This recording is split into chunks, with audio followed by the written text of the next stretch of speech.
see a little bit of football, man. How was your experience watching the football, man? I thought it was cool, man, when they were slam dunking and doing all that stuff. I thought it And was doing really, really sport cool, man. and just sporting all up and down the field and shit. Yeah, dude. Yeah, since I never watched football and shit. No, I thought Yeah, it we was gotta actually do really good. Everything was solid, man. I mean, I know that. I even liked I even saw the halftime show. I thought it was really good. So, I mean, again, a lot of Oh, people are. now we know Oh, why now you we watched understand it. why. Now Yep. we got it. Yeah. Okay, I thought it there was we cool. go. It was all right. Everybody forgets that Janet Jackson once popped a boob out, and people still. Okay, first of all, ain't nobody forgot.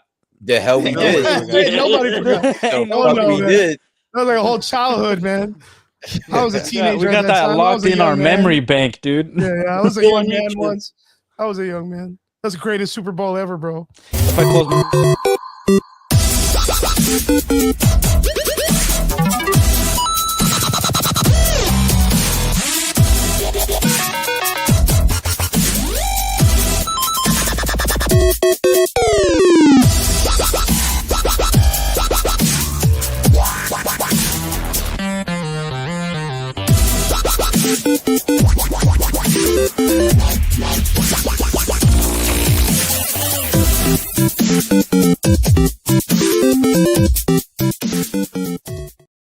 What is up? What is up? Welcome back. It's Sunday night. You're here with the Average Boys podcast, and you are here with a band of misfits.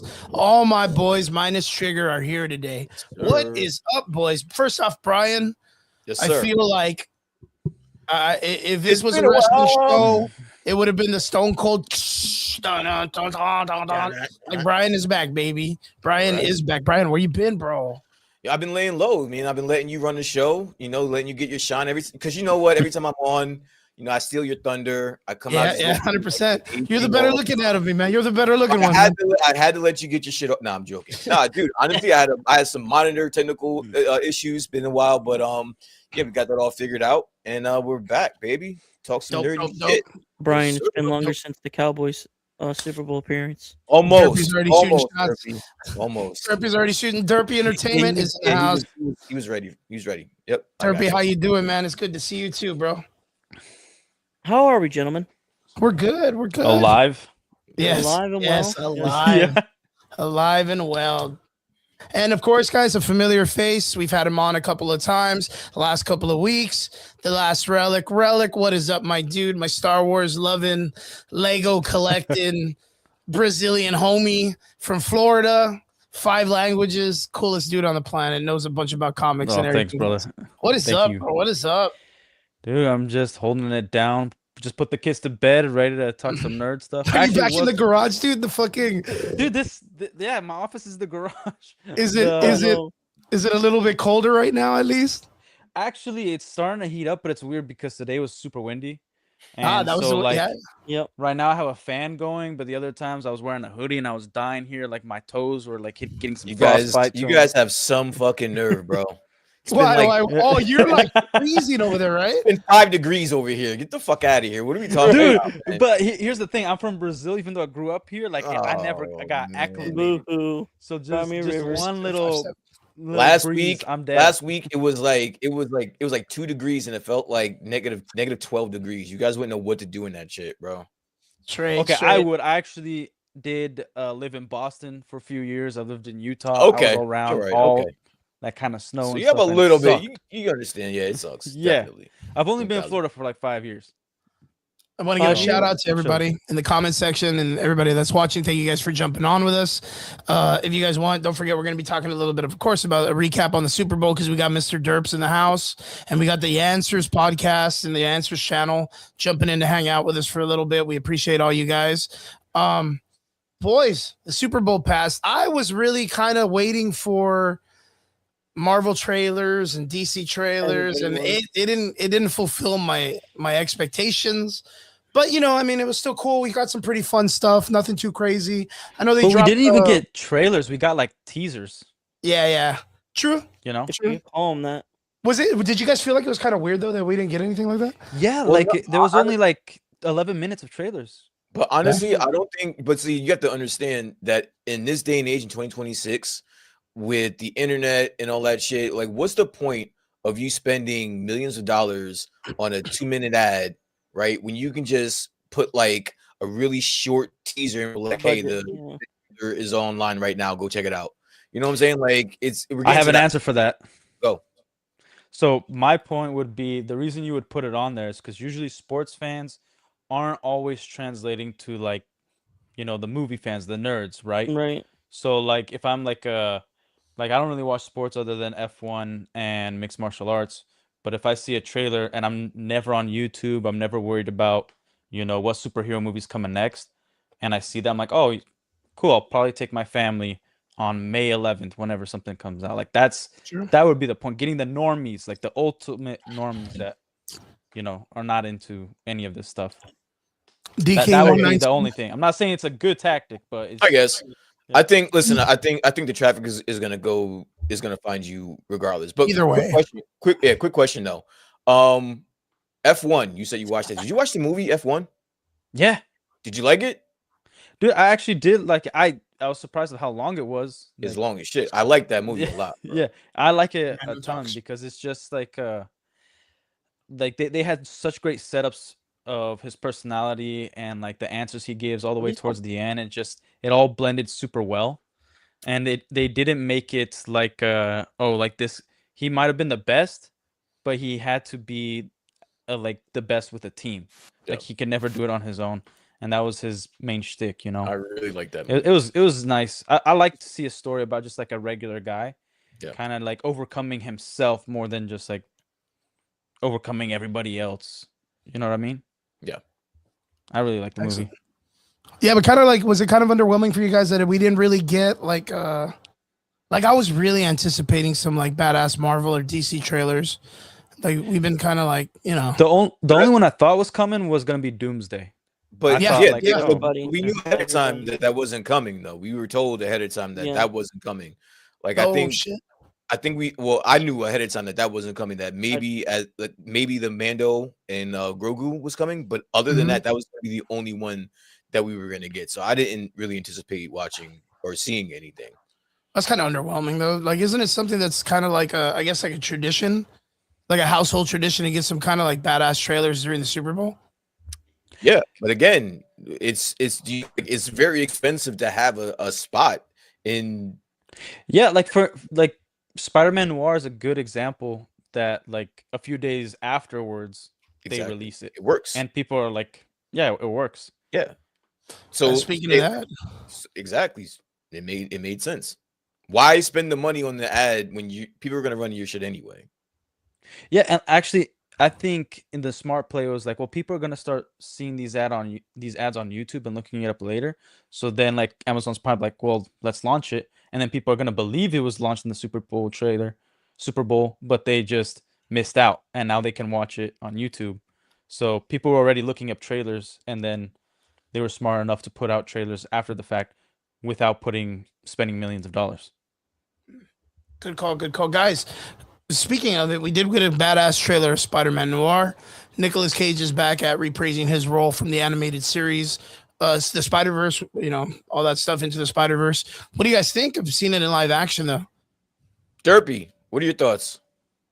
Oh, never mind. Right as I was like, I can't that hear you movie guys. and just bounced. bounced. No more. Can you guys hear me? I can hear you. What happened? I can hear you. That could not have been better. Can you hear us? I can't hear you. Oh, you're gonna probably have to move your stuff around. It's probably Derpy took Should I exit out and come back in? Yeah, I guess. Yeah, you could do that. Yeah, go ahead. Okay. Yeah. You know what? It happened the last time like that too. Really? Like, yeah. Can you hear me, Brian? I can hear you. Yeah. Yeah. It's for them too. It always happens. It never fails. That Derpy's shit fails, and then it fucking knocks down poor Relic shit. But okay. Yeah. Well, listen, let's talk about it. What are your thoughts? You are the main, like a really big hard sell on a lot of these shows. So what were your initial thoughts when you saw the trailer? First off, before you answer that, let me ask you, are you a Nick Cage fan? Do you find Nick Cage enjoy it? Okay, I can hear you now. Yeah, definitely a Nick Cage fan. Yeah. Sorry, I know you guys are. What happened to Derpy? Oh, Derpy, I don't know. I have no idea. He always does weird stuff. He's got to go fight crime or something, dude. I'm sure he'll be back. Yeah, he was wearing a Superman shirt, so he might have to go fight some crime real quick. Hold on, let me text him real quick. Where'd you go? So yeah, I'm kind of a big Nicolas Cage fan. I mean, of course, like he himself is a pretty solid actor. You know, he's made some really great films in the past, and then makes some really like silly films. You know what I mean? Like, you know, he kind of like doesn't take himself too serious, and he's always jumping at the case. He made a really good comment, which was like, I want to say like yesterday or today, where he's like, I don't need Marvel, I'm Nicolas Cage. And I was like, this fucking guy, dude. It's true though. It's true. But it kind of puts into perspective, right? Like, I really haven't heard of them using any of the Sony Spider-Verse characters for Secret Wars. We do know that Spider-Man's going to be in it. There's a possibility that we're going to get, you know. Well, there's going to be Tobey Maguire. He's in the first 20 minutes fighting the Fox X-Men. Yeah. And he's supposed to die, or I don't know. There's a bunch of rumors, a bunch of stuff, right? But that's the same thing with like the Sadie Sink character. A bunch of people are like, oh, she's Mary Jane. Oh, she's Gwen Stacy. Now she's like a kid version of Jean Grey, even though the actress for Jean Grey is going to come out in the Fox universe. And they haven't said anything about the X-Men First Class Jean Grey chick from Game of Thrones. Like, there's a lot of like, I can deal without that. I don't want that. Like up in the air. Well, I mean, I like the Charles Xavier and Magneto character. Oh yeah, those actors are fine, but it's like they picked a bunch of kids that never look like adults to be like you got X-Men First Class, and then like there's all supposed to be 50 by Dark Phoenix.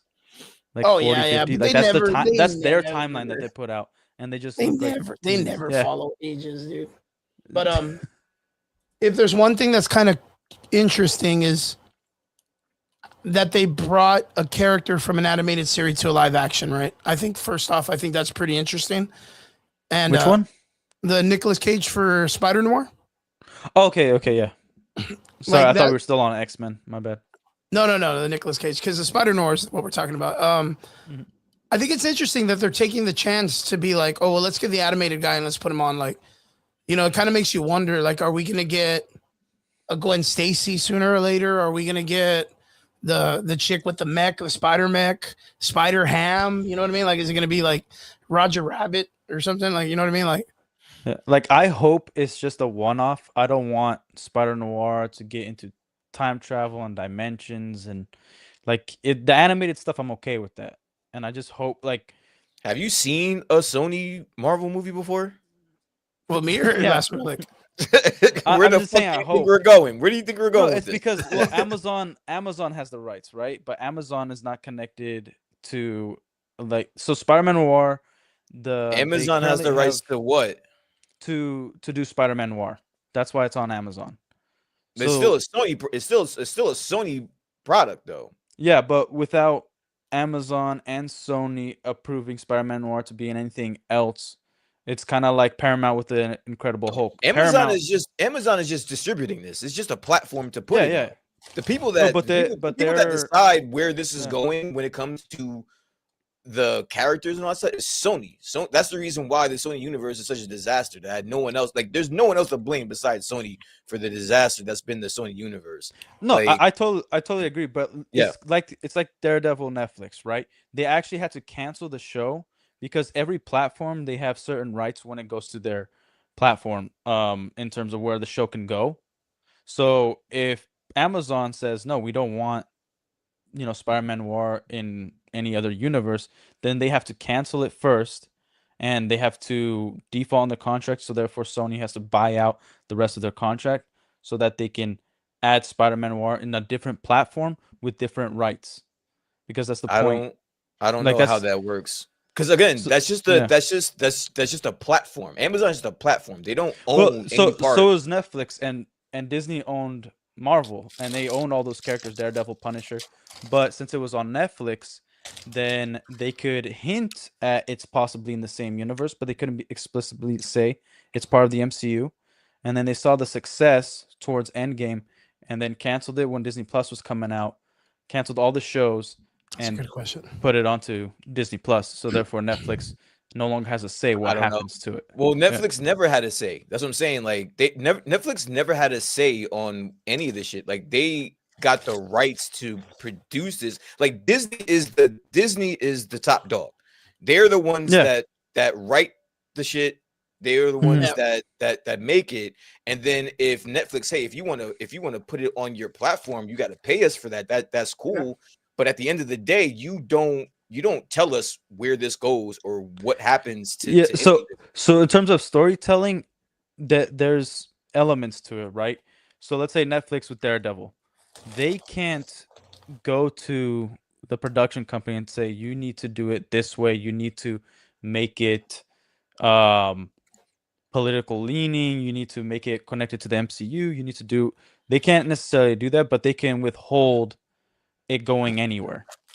So then they have the right for the amount of time that they that's supposed to be on their platform. That's just the contract that they have with it. Like I said, like they have the distribution rights. Yeah. So they have a contract with Disney saying, hey, we have the exclusive right to have the show. So so this show is only going to be on our platform. The same thing with Amazon and Spider Noir. That is the extent of their ability to dictate whatever happens with this show. They have nothing else to do with this. Sony, again, that's going back to my original statement. You said that you don't want certain aspects to happen, and I'm like, have you seen a Sony movie before? Like that's what they do. They but do. Kind of makes you wonder, right? They do. No, yeah, like I'm not saying it's not gonna happen. I'm saying, and Amazon has nothing to do with that. My fantasy world hope is that it stays a one-off thing. Okay. Because that's I'm not saying that that's what's gonna happen. I'm saying this is like, I hope, I dream, I pray that it stays off its one-off thing. So you want it to be like Sony's version of what is it, Man Wolf, or what was the one that they did for fucking Marvel? What is it? Like something at night. Yeah, Werewolf at Night. Werewolf by Night. Yeah, like you wanted something like that where it's kind of like that one-off, kind of like, you get a couple, like a mini series or something that they just put out and throw out. Just its own thing, like don't connect it to Peter Parker in the future. Don't connect it to nothing. Just like keep it pure to what it is. That's what I want. Not saying I'm gonna get that. Yeah. Me and Brian were talking about this a while back, and I was telling him that I think it would be an interesting concept if we ended up getting like some like version of the Web Warriors in Doomsday. Like, because there's so many different teams, 2 Avengers, fucking X-Men, then you got the weird young kid Avengers or whatever. Well, the rumor is that they're trying to reboot the entire MCU, and that's the whole point of this. That's the point of Secret Wars and Doomsday is like literally You're gonna get everything a reset and stuff like that, right? Yeah. So like, you don't think that there's like a really cool possibility with the introduction of a live, because that's a huge move, dude. Because like, well, I mean, I think it's a cool possibility. Nowadays?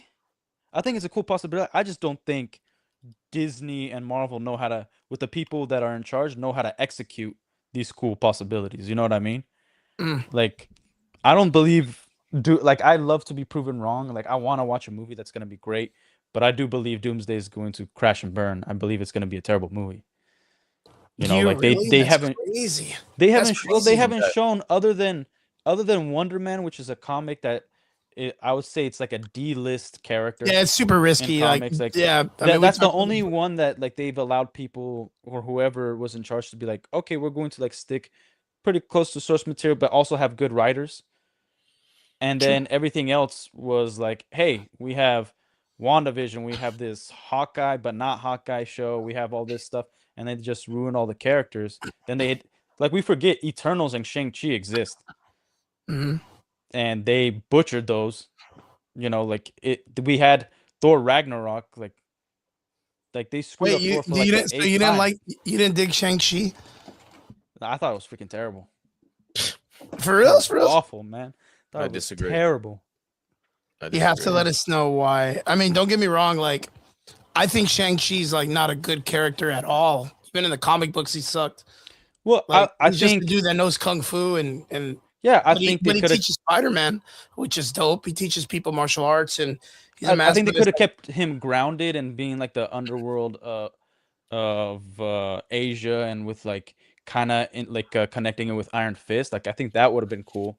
Yeah, well, But Madripoor and all that other stuff, right? yeah, because they're even though we never really see it, but they're kind of worlds intertwined with all the mythical and stuff with the 10 rings and all that. But I just thought it was super convenient. Shang-Chi is a really dumb character. Like his dad watched his wife is alive by the end, right? And he goes to her funeral when she's dead, and he didn't see it through to bury his wife.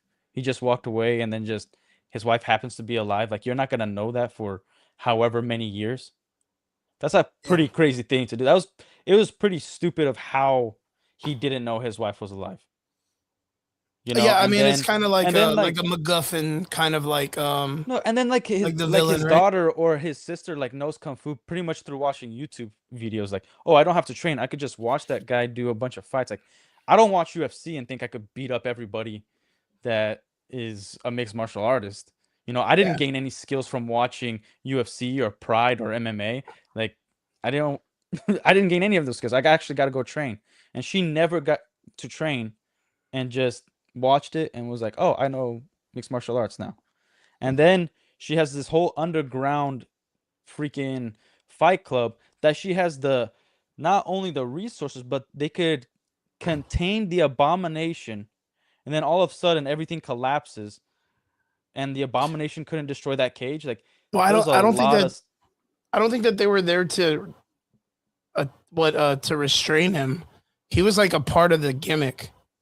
So like he was like, I mean, even in the She-Hulk show, he's just a dude that's like, hey, bro, like I just got my nuts out. Like, can we just talk? Like, you know what I mean? Like he's super it's he's super a retcon neutered in of that what, show too. yeah, it's a retcon of what they did in the Incredible Hulk. Like why even bring back the same actor if you're not even going to give the same character?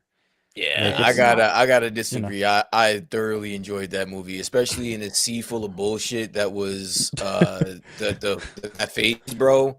That was a shining star in comparison to everything else that dropped in that was from coming the out. MCU. Yeah, that's true though. I don't MCU was Shang-Chi was probably if not the best one that came out in that phase, to be honest with that you. season. I don't blame I'm never going to criticize somebody for liking it. Like I'm just saying in subjective and objective, I think objectively it's convenient. The story wasn't there.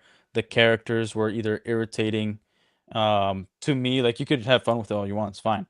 But like in my opinion, even though I don't like Thunderbolts, I think Thunderbolts was the best thing in the whole phase in 4 that or 5 phase, or right? whatever it was. Yeah. The phase after Endgame. Like I see it as like there's Endgame and then everything else that came after. Brian, let me ask you something. No. Did you get to watch the What If? The one that or what was the zombies one? I didn't watch Zombie. No, I didn't watch the. You didn't watch? Oh, you didn't watch it. No. It's because. Oh, what about you, Relic? Did you see the zombies animated Marvel What If? I did. And so like there is a just because I saw something in the chat. What? Yeah, Jackie Chan would have been perfect for original Shang-Chi.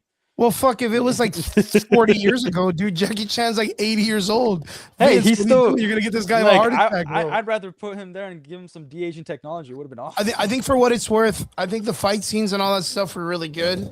I think it was really the choreography is fucking amazing. I don't know what the hell you guys are talking about. Like that, the fighting in that movie was fucking amazing. Well, that's what I said it's good, and the reason why is because they do give cinematic homage to like Jackie Chan's like floor level fighting. Later on, they do wire fu with like the Jet Li stuff, and then you do like the Donnie Yen style fighting and stuff like that. Like, have you ever watched Crouching Tiger and Hidden Dragon? I just said that. Yeah, they paid homage. They paid homage to Crouching Tiger. Yeah. That's what I'm saying. Like, I think they did pay homage. I just don't think it was good. Like when I see old, like my dad was a huge like kung fu fan. Like he has all the movies of Bruce Lee, and in Brazil it's like, like kung fu was the thing, and like he knew about comics before. Like he never read a comic but knew about comics, and like to this day people still talk about Bruce Lee and all that, even though like it's not prevalent. But I like those movies, and then your like IP Man and Ip Man. Yeah, Ip Man, yeah. Ip Man.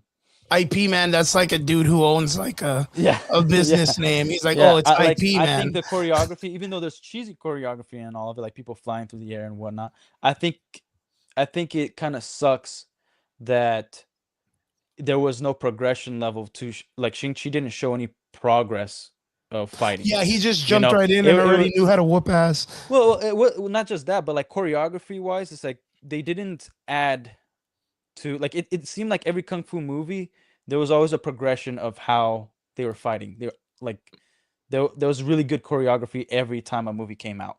Like it But was I better mean, than the previous movie. but I that's what just I'm think saying. Shang-Chi Like didn't do that. in the beginning of the movie, he does a Jackie Chan style fight scene in the bus. That's what I was just about to say. That Then bus later scene. on, I was gonna wait, say I was just about to say that, Chris. Like I'm hearing you guys, but I think you guys are batshit fucking crazy because that bus fight no, scene I is understand. an homage to Jack. Like that is a Yeah, that's the flat out Jackie Chan Jackie fight scene. Chan Like, fucking fight scene, bro. and then Oh later no, on yeah. in the But like I tower, compare it to like Daredevil, like the second episode of Daredevil when he's fighting through the hallway and like the cameras no, all that there. Like that was a Tony Jaa reference to the yeah, yeah. Protector. That was Yeah, well, a like full fight scene, 100%, no skip, straight up old boy walking through the hallway, beating the shit out of people, no cuts. The bus scene was Jackie Chan, you know, a lot of the rolling and nothing, no wire fu. Then later in the tower, you get all the wire fu, which was like the old school Jet Li, Feng Sayuk, old school movies, like back in the day when he would like jump, you know, crouching, like Lisa said, crouching tiger, hidden dragon, bamboo trees, fucking going off wire or going off bamboo and coming back on the building. That was very much Jet Li stuff. And then later on at the end of the film, he had fucking Dragon Ball Z. This dude was flying fucking 40 feet in the air to shoot a dragon with a bunch of rings. Like you had a lot of fight progression. Because my biggest thing was when that movie ended, I was like, well, fuck, what are they going to do with him next? Like, now he has the 10 rings, which is like that's the biggest thing in his character arc in the comics, is that he acquires his 10 rings and becomes the in charge of the hand or whatever the fuck it is. But that's it. Like it's my already issue was movie. My issue, they kept throwing stuff in there that just became useless. Like they threw dragons in there. Great. What are they gonna do? Absolutely nothing. Nothing. It's like the problem with that movie, whether you like it or not, is like there's so many things that they could have done that they showed. I'm not saying like things that they didn't show. They literally put it in the movie, and then it was just there as a prop piece instead of something to do with the story. Like, and they didn't, like most of the movies that they do now is they don't let you sit with the emotion. They always got to make a joke right after. They got to cut to the next scene. It doesn't allow you to like, oh, this is a sad scene. Now the audience could be sad. It's like, this is a sad scene, and then let's do something else with it. Let's make it action right after.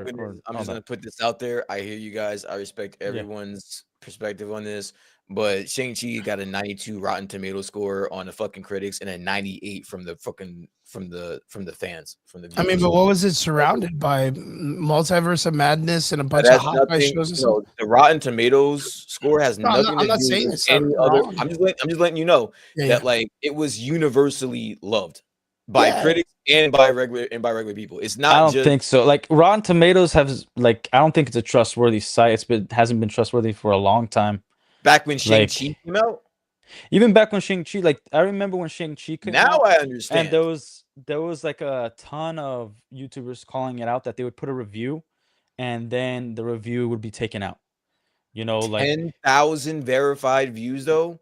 Yeah, but verified. So where's the reviews that aren't verified? That's like a fan just throwing in there, because to get verified, there's a whole process to it. Well, that's the whole point. You have to be. Well, I'll throw it out there. So to me, like verified is like other types of Five Nights at Freddy's 2. Okay. Yeah, like I'll just put it out there. Five Nights at Freddy's 2. It got review bombed by the critics saying it was shit, but it still made a fuckload of money. Still made a fuckload of money, and the fans. Like, I don't see the correlation. A good point would be Endgame. Endgame objectively is a garbage movie, but it did a ton of money, and it like what they accomplished getting all those characters together, it's amazing. But with the story and everything, it's a mess. It's not a good movie, and it's not even very memorable. You have to, like, I think since it's been out, I've watched it maybe 3 times, mainly because I wanted to talk about it again and see if I actually like, no, was I wrong about this? But it's not a movie that I actually want to go gravitate back towards, you know. But that's self gratification. That's like you're on your own. No. Me personally, like I'm not. Times. I've seen it a fuckload of times. But like, when I don't look at it as a movie, I look at it as an event. I think it's like more of an event, more a cinematic event, more than it is just a film. Yeah, well, I don't think it's like a film that will stand the test of time. Like I think the story's all over the place. It's not written Endgame will well. not stand the test of time. Yeah, Yeah, people mention Endgame, but they don't talk about Endgame. Like Lord of the Rings, everybody still talks about it to this day. They That is break the down the bar. lore. That is the you know? that is the bar that we've been holding the MCU standard to Yeah. for since it came out. So like again, I gotta disagree with you on that one. Like even you I said, think even Infinity War is the even bar. even you said that there's only been one movie since Endgame that you thought was the best, and so that's saying a lot. You know what I'm saying? So I'm just taking your words at face value. No, I said I think get- the I get, best in the MCU, like No Way Home was a Mhm. Sony product, and I think that was the best one. But the first 40 minutes is kind of like it's jokey, Disneyfied stuff, you know. And even that, like this, like even though I really like that movie, the story is kind of it doesn't really make sense. Like there's characters there that didn't really, if you take them out, the movie doesn't change, you know. Like MJ and Ned. what's his friend? Like Ned. if you take them out, Ned, yeah, they're not really consequential to the film. I just have a hard time wrapping my head around a movie that made $2 billion, not a movie worth seeing more than I don't know. Well, I don't like know. for instance, Captain Marvel made $1 billion, Mm-hmm. and it's a freaking crappy movie, crappy character. And I disagree. Like, I think it's. Yeah, because I Brian actually likes think that a lot film. of people, I think a lot of people like the. Well, it seems to me like you don't like any movie, but like but like I think a lot of people just like shit on that movie for no reason because of Brie Larson or whatever. But it's Because of not Brie a bad. Larson's personal stuff, right? It's not a bad movie if you actually just take it and just watch it for what it is. And again, you can get $1 billion. The MCU was on fire, and that was the movie leading up to I think it made $1 billion because the end game. So that's the reason. So you can have that as the excuse as to why it made $1 billion. But 1 billion is one thing. To make $2 billion, bro, like that's not a fluke. Is that No Way Home? No Way Home made 2 million? 2 billion. No, Endgame. Endgame. No Way Home did 2 billion as well. Okay. Or no, Well, it made 1.7. Yeah, I was gonna say it didn't quite. But Endgame, the only reason it made 2 billion is because they prolonged it in theaters, and then they promised 6 months later that they were going to release another cutscene, which was just a crappy CGI, unfinished product of the Hulk, and that I think brought a lot more people to it because they needed it to be the biggest thing ever. It's a 3-hour movie, dude. So yeah, I was gonna say again, it's a 3-hour movie. So people that saw it multiple times spent 6, 9, 12 hours in the fucking movies. I'm having a hard time understanding that if a movie is slop and it's not really good and people aren't gravitating towards it, that they're gonna spend that much time in a movie theater watching a movie. I'm sorry. Wait, hold on. Do you guys remember before Infinity Wars, they used to have theaters that would show like, hey, come see every Marvel movie that leads up to, dude, that was like fucking 3 days in the movie theater, dude. People were already fucking accustomed to being in there for a long time. Yeah, and like my point is this: look, when I watched Endgame, I was like, man, this is the greatest film ever. And then when I started thinking about it, I'm like, let me go watch it again. You know, and then I started thinking about it more. I'm like, this is actually a jumbled mess. Like the more I talked about it with other people, it's like, wait, this this doesn't make sense. The way they do the time traveling, like I think they made Iron Man back to like the douchebag that he was in the first movie. It's like, oh, and like his lines implicate that he knows how to go back 5 years previous and bring everybody back, but he just pretty much said like, no, I want everybody they have to come back now, so the world has to stay in this suffering state just because of my daughter, which is like, fine, yeah, like you got a daughter, but you can also just bang your wife at the same time that you did to conceive your daughter once again, but you can actually fix the world. Well, it's a multiverse, so it changes. Like it doesn't keep happening over. Well, like with Doctor Strange, he messed with the time stone, right? Yeah. So the time stone already shows that like it won't mess with the TVMA stuff, and he could have just literally all he needed to do is get the time stone, and that's it. And that didn't what need any Adrian of the just other put up stones right now is, I think, what you guys are overlooking is the fact again. If you look at it as a film, yes, it has its flaws, But if you look at it as a cinematic event that has never been done, 10 years, and I know you mentioned the Lord of the Rings. The Lord of the Rings done amazing shit, but it stopped at a trilogy and then it redid instead of a trilogy. You're looking at something that did a continuous story for 10 years straight and pulled it off extremely, extremely well. Even if I think their accomplishment is probably the best cinematic, and that's the rewatchability that you're saying doesn't have. That's exactly what it is. It has the same fundamental value as the Lord of the Rings, because, or even Star Wars, where you're gonna be like, so. I don't think so. Yeah, you're gonna when your kids are coming up, you're gonna be like, yo, watch these movies with me. Your kids are gonna want to see Captain America. They're gonna want to see Thor, and then you're gonna want to build them up, and you're gonna get them to see Infinity War, and then you're gonna be like, all right, cool, time out. You don't gotta watch the rest of this shit. Like, you know what I mean? Like at Endgame, you're gonna be like, probably do that. All right, chill. Like, you won't let them go past that. But that first 10 years. It was such an amazing thing to live through as a comic book fan.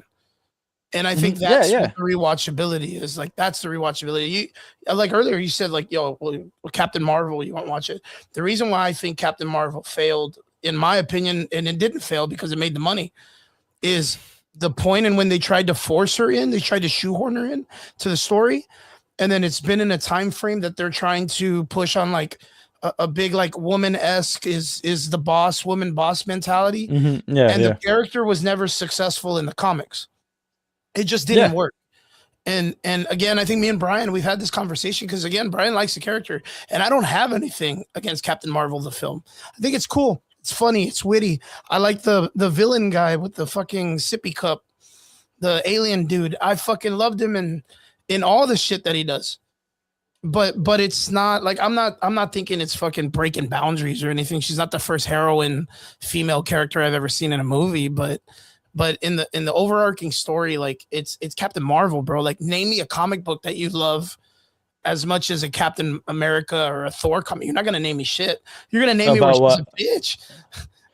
Like, just name me a Captain Marvel story that, she's just a bitch, dude. Like she's the only time that she was cool when the guys liked her was when she was in a hot ass suit with a lightning bolt. Well, that's when she was Miss Marvel. She wasn't Captain Marvel. Yeah. But because we had Captain Marvel in the beginning, right? Yeah, it's the same. That was retcon, and then in the movie they made it a woman, Captain Marvel. Yeah. Again, and look at how it fucking made everybody mad. And no one liked that character. That character ain't coming back, dude. That fucking Marvel character never coming back in the fucking movies. Like, I guarantee it was like the Morbius movie. They looked at it and they were like, man, I think we really fucked up. Or the Craven movie. The Craven, they're looking at it, they're like, fuck. Just anything that Fox really did. fucking Marvel hits up Sony and they're like, hey, do you have any characters that we can kind of put in these Doom movie kind of fucking? They look at fucking Michael Keaton as the fucking Vulture. They're looking at fucking Kraven the Hunter. They're looking at Morbius and they're like, nah, we don't really have anybody. We'll put Nicolas Cage in a black and white costume. You know what I mean? They ain't got like, for instance, well, like, I guess so people can understand my point of view. It's, if you take Homecoming, I don't like that movie, but I do believe it's objectively a well-written movie. I think they took a character from the comics, like Vulture, and made him a better character in the film, because Vulture, like, how did he get his powers? Like, there was that whole North Pole, South Pole thing. Like, nobody knew science who was writing that comic. And then they made this character with Michael Keaton, and it's not because I love Michael Keaton, but it's like, he understood his place. He's like, dude, we don't want the Avengers crashing down on us. So, like, we got to know how to steal, how to do all this stuff. We got to be tactful. Like, they really made him a true villain that understood his place. They, like, the progression of Peter Parker, I think there was, like, a little too many retcons. And I'm not a big fan of seeing Spider-Man in high school for too long, and then going from that, like, the chick that he liked to that MJ, and then she's just like a douchebag to him, and he falls in love with that. Like, I have issues with it, but that movie itself, like, it has really good writing, but I just don't like the movie. And I like movies that have terrible writing, but I enjoy the movie. Like, The League of Extraordinary Gentlemen is my guilty pleasure. I love that giant piece of garbage, but that's what it is. It's a piece of garbage. I love it, though. Yep, I like Starship Troopers. I don't think Starship Troopers is as bad as you think. It's not good. It's not good. If you're drinking, it's fantastic. But if you're like watching it as for film quality, you're gonna be like, "This is fucking shit silly, dude. This shit's fucking silly." Yeah, but League of Extraordinary Gentlemen was a great movie. Brian, sir, what are your thoughts on this, man? What are your thoughts on? I know you don't agree on a lot of it. His thoughts is he thinks I'm crazy. Crazy. No, I think we're all crazy. Honestly, I don't mind your takes. I just personally have never heard someone downplay Endgame, which it took me through a shock. But listen, man, you're all entitled to your. I just said that I liked fucking Captain Marvel, so it's like I'm kind of in the minority here. I'm fully aware of that. I just never heard someone downplay Endgame. That was a new one to me. I've heard. Now listen, you have to understand that Chris is my co-host. So I've heard him dunk on every fucking Marvel every show. fucking film, bro. You should have seen the fucking crash out I had on Ironheart, dude. Yeah, so there's I very hate little. That's a piece of garbage. Yeah, there's very little that that can surprise me. But you hit me with an unseen one, with a curveball. I didn't see that one come before. No. Like I love to break down Endgame, like to a point of logic and I think, like, again, I'm not gonna take away from its accomplishment. It is a great accomplishment, but like I think, and I try to not compare it to the comics, right? Like it's its own thing, isolation in this movie, but because it has this 10-year background of all these other characters, I think a lot of characters didn't act like themselves. I think it was stupid to make Thor fat, like.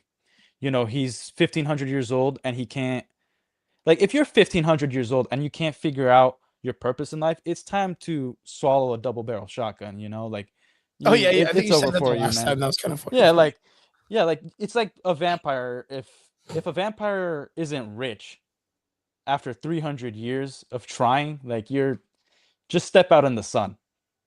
You know what I mean? That's why we see vampires. It's kind of funny, actually. Yeah, that's kind of funny to think about it. Yeah. So, like, Thor, and I didn't know that his metabolism as a god just changes. Like I always saw it in the comics, even in the cartoons, like he can gorge and eat and like go nuts on whatever, and he's not gonna turn into some fat slob. And the way they portrayed him from Infinity War was like, okay, he's figured out his purpose, even though he lost, like. He still has responsibility to the Asgardians that are still alive. He still needs to be king, and he's just kind of throwing that. And then Valkyrie, he barely knows Valkyrie with the timeline. He doesn't really pay attention to her. He doesn't know what she wants to do, and then just looks at Valkyrie like, yeah, you could take charge of Asgard. And it's like, I just don't believe that Thor would shirk his responsibilities because he's in his feelings for 5 years. And I don't believe, even though I don't like Thor Ragnarok, I don't believe that his friend, whatever his name was, the stone dude, Cord, I don't believe he would allow Thor to deteriorate and not help his people prosper. I gotta say this really quick to Adrian in the comments. He's saying that Endgame is not a 10 out of 10. It doesn't have to be. I don't think that was the point of Endgame. The fact that I'm sure that everyone here and everyone in the comments has seen that movie more than once is an accomplishment. That's the end game. Yeah. That like no pun intended. Like that is the goal. Well, I'll add this to it. Even though it may not be a 10 out of 10, it is the last movie that you heard an entire theater scream out loud when Thor said Avengers Assemble and when he grabbed the hammer. That was like the last time in history. Captain America. Whoever the fuck it is. Well, it's the only time in history he said. Not Captain America no more. It's just Steve Rogers. That's kind of Steve Rogers is Captain America. That's kind of piggybacking off of what I'm saying is like the intended result was met. We got it. Yeah. It might not have been a 10 out of 10. It may be a 8.5 out of 10, but the desired effect was it was executed. Spider-Man No Way Home, 2 billion or 1 point whatever $billion movie. I thought when fucking Aunt May got fucking hammered, I was like, the fuck am I watching, bro? Like, why did Aunt May get killed? She's like, she grows old. Why is this chick dying now? Like I was in the same boat as you. Like I thought there was some silliness. I thought there was a lot of nostalgia baiting. I thought they were like really just like Yeah. they were putting all these characters in and it was just silly. Like they were like, oh look, we did the meme in the elevator with all the fucking Sinister Six. And I'm like, bro, you're not writing a coherent story. Stop. Like, I don't care about the memes. Like fucking we're watching a geriatric Green Goblin beat the shit out of like a prime Spider-Man. Like, what the fuck am I watching? You know what I mean? Like it is what it is. But the movie proved me wrong a million over by making that much money. Well, here's the thing. I don't think money's an indicator that people watched it. Money's right? success. I don't give a And fuck. I don't Says. think Money it's is an indicator success. of success. There's some movies out there that are fucking trash and they didn't make money. Well, like if you adjust things for inflation, right? Yeah. Like the movie that made the most money is Gone with the Wind. So in today's day and age, it would be $17 billion. That's how much that movie made because of how many people went to go watch it.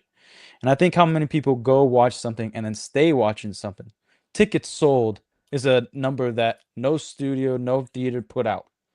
You know, there's a caveat. I mean, I hate being that guy, but I'm extremely familiar with this topic. Gone with the Wind has been re-released in movie theaters like multiple times over. So I get what you're saying, but if you're gonna take into inflation as an example as to why something should be more than others, then that should be taken into account as well. That is, I agree.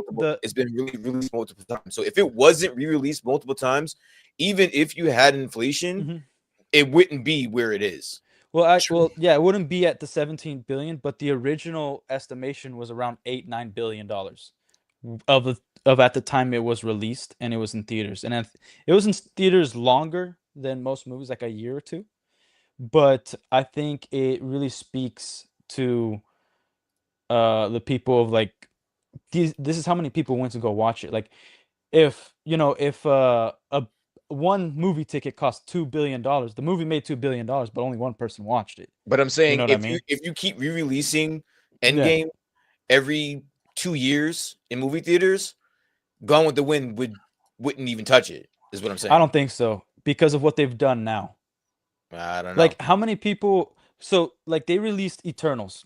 They released. They just re-released fucking Lord of the Rings, and that shit went fucking ape shit in the fucking movie theaters. So people will go back in the movie theaters to watch these movies. Is what I'm saying. I think they would go back to watch a really, really good movie, and I think Lord of the Rings, like it's the best trilogy ever made, ever. There's no trilogy that any movie, whatever you want to put, like it is the best. I think the damage has been done with the MCU where it's like, okay, think about Eternals, Shang-Chi. These are one-off movies that are brand new. Nobody knew about it. If the MCU was where Endgame was, like right after Endgame, like the second Spider-Man movie, I don't think was a good movie, but it did make a lot of money. But you also have the name Spider-Man with it. But then they kept releasing TV shows, and that did more damage. It did lore damage to everything that came before. There was a lot of issues. And then us nerds, we weren't hyping up the MCU movies because as we all know, like the best marketing eventually is always going to be word of mouth. You could have really good marketing, but bring people back to the theater, back to fandom, that's what we're going to do. You know, like if it's a really good comic, we're going to share with some random person at the comic book store. Yo, you got to read this. If you're talking about Captain America, I never met you. Talking about Captain America, you need to read this comic if you've never read it. And then that comic is sold, and then they do the same thing, and it's a ripple effect, right?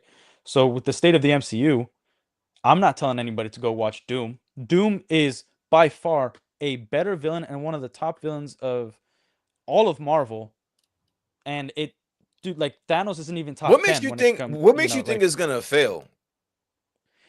I think it's gonna fail because it's over convoluted with a massive cast. They hired Robert Downey Jr. because they couldn't hire somebody that was actually fit for the role to bring people back. They're like, Robert Jr.'s back to the MCU, but he's not Iron Man. And then all the marketing they're doing, like it's not really hitting. It's like the first two teasers, they're like, oh great, and then it was just Nobody cared. Like I think it got to the point when the Thor teaser released, it was just like, all right, nobody cares. And I think people go watch it. I do think it'll make $1 billion. But if you have Victor Von Doom after Endgame, it should make more than Endgame because it's Victor Von Doom. Like the only reason the MCU exists is because of comic fans. We liked something so much that we bought the comics, we filled up our long boxes, we went Wednesday morning to the releases, and then we told Made it people about popular. it. Yeah, we made it Yeah, we made popular, it and popular. then and then Hollywood was like, well, there's a big fan base, and let's create a movie. Let's create some movies. They saw Blade, all that stuff. You know, Blade is where it started, at least for Marvel. And then they're like, okay, there's something to this. They did some mess ups, and then when they started seeing that, like, we've never had like a big team up movie other than just a team movie like X-Men. We started releasing, like, if you look at the Incredible Hulk, one of the reasons it failed, other than its story, is because we had a Hulk before, and then normies didn't know that the MCU was starting to form. I think if the Incredible Hulk launched after Iron Man 2, it would have been way more successful, and then we'd go into Avengers, right? But I just don't think there's any hype. Like they, like WandaVision, they did damage to um, Reed Richards, a fan cast that we actually want to see. Nobody wanted to see Pedro Pascal as Reed Richards. And then they did Fantastic Four, and Fantastic Four is bigger in comics than the Avengers was, and it failed. And they had like a lot of nostalgia. Like if you think about all the marketing and the era, like Wait, hold on. which What failed? Fantastic Four. They didn't they didn't even break even in the box office. I Like mean, well, Fanta they failed that whole series because of the multiverse bullshit too. Like the Fantastic Four is like a moniker in the Marvel universe. Yeah, but Like, you also have Galactus, and like even to some normies, like they know who Galactus is. We had the Ultimate Alliance video game, yeah, and we there's a got bunch to of shit see. that's Yeah, got it. Yeah, so but if you look at like even Fallout releasing, right? You have that little 50s theme, and like whether I don't like the Fallout show, I don't think it's well written, but the first season was kind of like this big phenomenon, and then you got announcements of Fallout 2, so people are kind of already in that mode. Like when you do marketing, like when I used to have the store, I needed to understand which movies were releasing, and then do marketing before and after, and on the day of. Like it was you need to capture what's currently being pumped aside from the other um aside from your own product. And so they decided to make Fantastic Four in like that 50s kind of element theme that's futuristic at the same time. So you got to capitalize on that stuff, and even them capitalizing it, they didn't succeed in marketing because the MCU already had the damage. Like Doomsday, the marketing for the normies, I think, was mainly just Robert Downey Jr. We got the announcement earlier on before we got any cast, and it was just kind of like, well, the MCU is not really hot right now. And then what really kind of pumped it was Robert Downey Jr. coming back. And like now it's just kind of like, okay, yeah, Doomsday's coming out. I'm looking more forward to Spider-Man Noir and the Spider-Man the new Spider-Man movie that's coming out than the Spider anything. Verse one. Yeah. Well, no, The the live action. You're talking about live action. the live action I was until I heard Hulk was a part of it. I wanted to see just a Tom Holland own Spider-Man story after they did that reboot with No Way Home, but it's just now Why? like You see, but that's the thing. Like, okay, so like you have a good talking points for yourself. Like you really put it out there. I have to disagree. The first season of Fallout was pretty good. Second season, there's a couple of I just finished the first season of Fallout, and it's fucking great. Yeah, it's pretty good. Second season, there's a couple of boring episodes, but they do pick up on it a little bit better. They are giving the fans a lot of the parts that they really dig and stuff, which is all right. But I like I said, I would totally. I don't want to get off topic. I would totally like to talk about Fallout season 1 another time. yeah, most definitely. I like to bring Trigger. Trigger's like myself. huge on Fallout, dude. Like Trigger is like super crazy about Fallout. I literally like, just finished it like 2 days ago. The first season. yeah. Well, you got to watch Arcane, Brian. Not watching. Promised. Arcane, I've actually never watched Arcane. I did promise. My fault. I've never watched Arcane either. You haven't seen it either? people keep recommending it to me. I just haven't got around to it. Well, Brian made a promise. He has to do it. I did. Okay. I promise. He made me watch because watch Relic. Hold on. Because Relic, you have to know because again, Brian, he may be on your side with this. I didn't really care for Rogue One when it first came out. I did not. I think it sucks. Yeah, I was gonna say Relic is not. He's not gonna like Rogue One. Yeah, I was gonna say, but I ended up because I fell asleep the first time I saw it, and then the second time I saw it, about the same area, I kind of lost interest. And then Brian was like, "You have to watch it, like you have to." And I was like, "Okay, I'm gonna watch it all the way through, but you got to watch Arcane." And that weekend, I fucking watched it, and I was like, "Okay, cool. Like I get it. Yeah, like with just. Not like super sold on it, but it's all right. It's good. It's all right. Just my point with Rogue One, I think there's great scenes, great battles. I think there's a lot of things that break a little bit of lore. I think there's a lot of stupidity, like just the mom hiding her kid and then going off to save her husband. I'm like, dude, any parent that has a kid and you need to protect that child, like you're gonna be with them. You're not gonna just abandon them to not go. In this universe, bro. They do it twice. Yeah. Luke and Leia got fucking soloed out too, bro. Like not in this world, bro. You're thinking our world. That don't happen over here in the Star Wars. Yeah, like nobody knows kids how just get dropped off at some fucking racetrack, and they gotta go clean the poop of those animals or whatever. And she thought she was gonna like save her husband by pointing a gun at 2 dark troopers, and Admiral Krennic or whatever his name is. Hey, that actor is still the fucking guy from Captain He's Marvel. a great actor. He's a great actor. I like him. I like the actors, a lot of the actors that are in it, but I just Mads Mikkelsen's a fucking G, dude. Yeah. You like the actors, you like the scenes, you like the action, but for some reason it sucks. The story doesn't mesh well. The story doesn't mesh well. I don't think characters are like if you have a human with like I want them to act like a human, like I'm a father, I have a wife, like if it came to me or my kids, my wife would definitely sacrifice me. If it came to my kids or my wife, like I'm going to try everything to save both, but when I know I'm completely outgunned, there's a whole freaking Imperial starship above the planet. There's TIE fighters around. But Relic, that's boring. You're playing it safe. We know as a parent you're gonna save your kid. But George Lucas and Star Wars people are like, nah, fuck that. Send them kids away. Fuck them kids. Put it in a little crate and send that bitch down the river, dude. Fuck them. I get you're working off of logic, I guess if you will say. But like at some point you just got it's a fucking Star Wars movie, my guy. Like you gotta let it go. It's gotta be look for a second. Like I get it. No, like I like the prequels. Empire. Ryan likes the prequels. But the prequels, they have their writing problems. But the thing is, they kept the magic there. There was something about it that even with the bad writing, some of the bad dialogue, you were still invested, right? Yeah. Like the story, it got from point A to point B to point C. It went there. Rogue One. If you really want to talk about like the logic of shit, like I mean, I can pick at the transition of Anakin.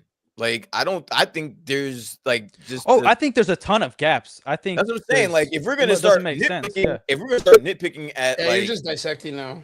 Yeah, that's what I'm saying. Like I don't want it to overshadow what I'm witnessing. That was special. No, I agree, and I think that's why Rogue One was honestly, and I hate to be the one to say it, but like Star Wars desperately needed Rogue One at that time. I think it needed a story like Rogue One. I just don't think they executed what they thought they executed. You know what I mean? Like for instance, everything they had that was successful was a fucking cartoon at that time. You know what I mean? Well, like for instance, the hallway scene with Vader. It's a phenomenal scene. It's fun. It's awesome. But at his rank, he wouldn't be there. And like his investigating scene towards Leia in A New Hope shows that he actually didn't really know that the Tantive 4 was the one carrying the Death Star plans, and they were connected to rebels. They knew that she had the plans, and he had an assumption that she was part of the Rebel Alliance, but he didn't have the proof. If he saw them passing plans and then these rebels are shooting stormtroopers he wouldn't even interrogate her. He's just like, where's the plans?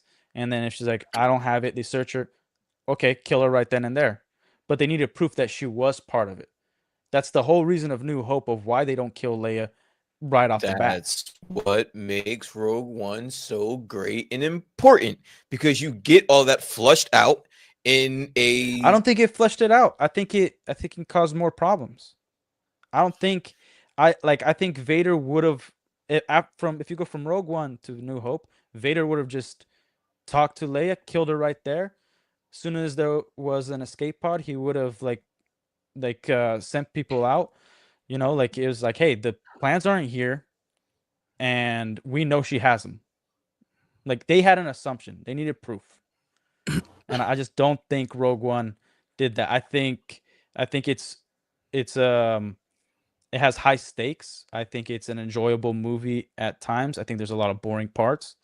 I don't think. Well, I mean, but at the same time, he couldn't just kill Leia because wasn't she like royalty? Like he can't just go but off then they and blew kill up a her royal planet. person of a Then they blew up her planet. Yeah, but that was like a fucking war crime after that. That was them flexing that Well, we're in no, charge, because then they didn't want to kill her because the they still had to. They didn't have the deaths. They didn't know what was going on with the Death Star in the first place. They were like, shit, someone figured out our fucking. Oh, someone has my nudes. I gotta stop them from releasing them or whatever. Like that's the whole point. Like. Well, then they find it. They find out she's the one, and they're like, fuck. Well, this bitch is like, she's a princess. We can't just off and for fucking. This planet is still around and it's part of the council. And then by the time that they were like, yeah, you know what, like just fuck that planet. Like it's just a bunch of well, they were already going to do that, but what they needed her for was like, well, now we know that, you know, she is definitely part of the Rebel Alliance because they're interrogating her. They'd blow up the planet. Yeah. They need more answers. They're in Dantooine. So then they're like, okay, well, she is not. She's no longer of use to us because she did lie to us. So when they executed her, the reason it took so long is because they were going to display it. Like this is what happens to traitors of the Empire. Because that's A New Hope is actually when it became an official empire because there was no more Senate. Like they even say it in the scene, you know. And so I think just Rogue One itself, like as much as I like to see the characters, as much as I like parts of the story, I just don't think Rogue One in isolation really flushed out A New Hope. I think it was cool to explain the gap in the Death Star. Cool to see that like the rebels they're not like the moral high ground. Like they have to do things that, you know, compromise Rogue One literally just did the same thing Han Solo did. Like it was just the same thing as Solo. It was a part of this really, really great film that was like, you know what? Like remember, even in the original movies, the girl gets the information, and they were like, "Oh, but Rogue One was killed in the process of getting us." And then she goes, "Oh, well, bless him," or whatever the fuck she says about him. And then like Han Solo, it was like the parsec shit or the I shot first, and it was Disney just taking this like one impressive quote and being like, yo, we should make a movie about this. Someone heard that line and was like, no, let's make a fucking movie about this. And like I'll say what Rogue One did right. What they did right was they made it a point that like flying over Tatooine wasn't a coincidence. You know, like Obi-Wan is going to give the plans to Leia, and then if something happens, he knows that Obi-Wan's on Tatooine. You know, like, so there is some intelligent stuff in there, you know, but I just don't think as a whole movie, it's an actually objective good movie and it progresses the story. I think there's too many conveniences. I think there's massive problems with it. There's some acting problems too. Like, I think the main chick, she doesn't really have a personality, you know, and then one of the characters that I actually liked from even Rebels and Clone Wars, like he just was a crazy kooky guy in his little village, and like he practically started the rebellion. I hear what you're saying, but you do realize that it was so impactful to the story that they actually made a fucking show out of it. Yeah. No, I get it. That's what I'm saying. Like you saying that it doesn't fill in any, or it doesn't really do anything to to advance the story, but like there's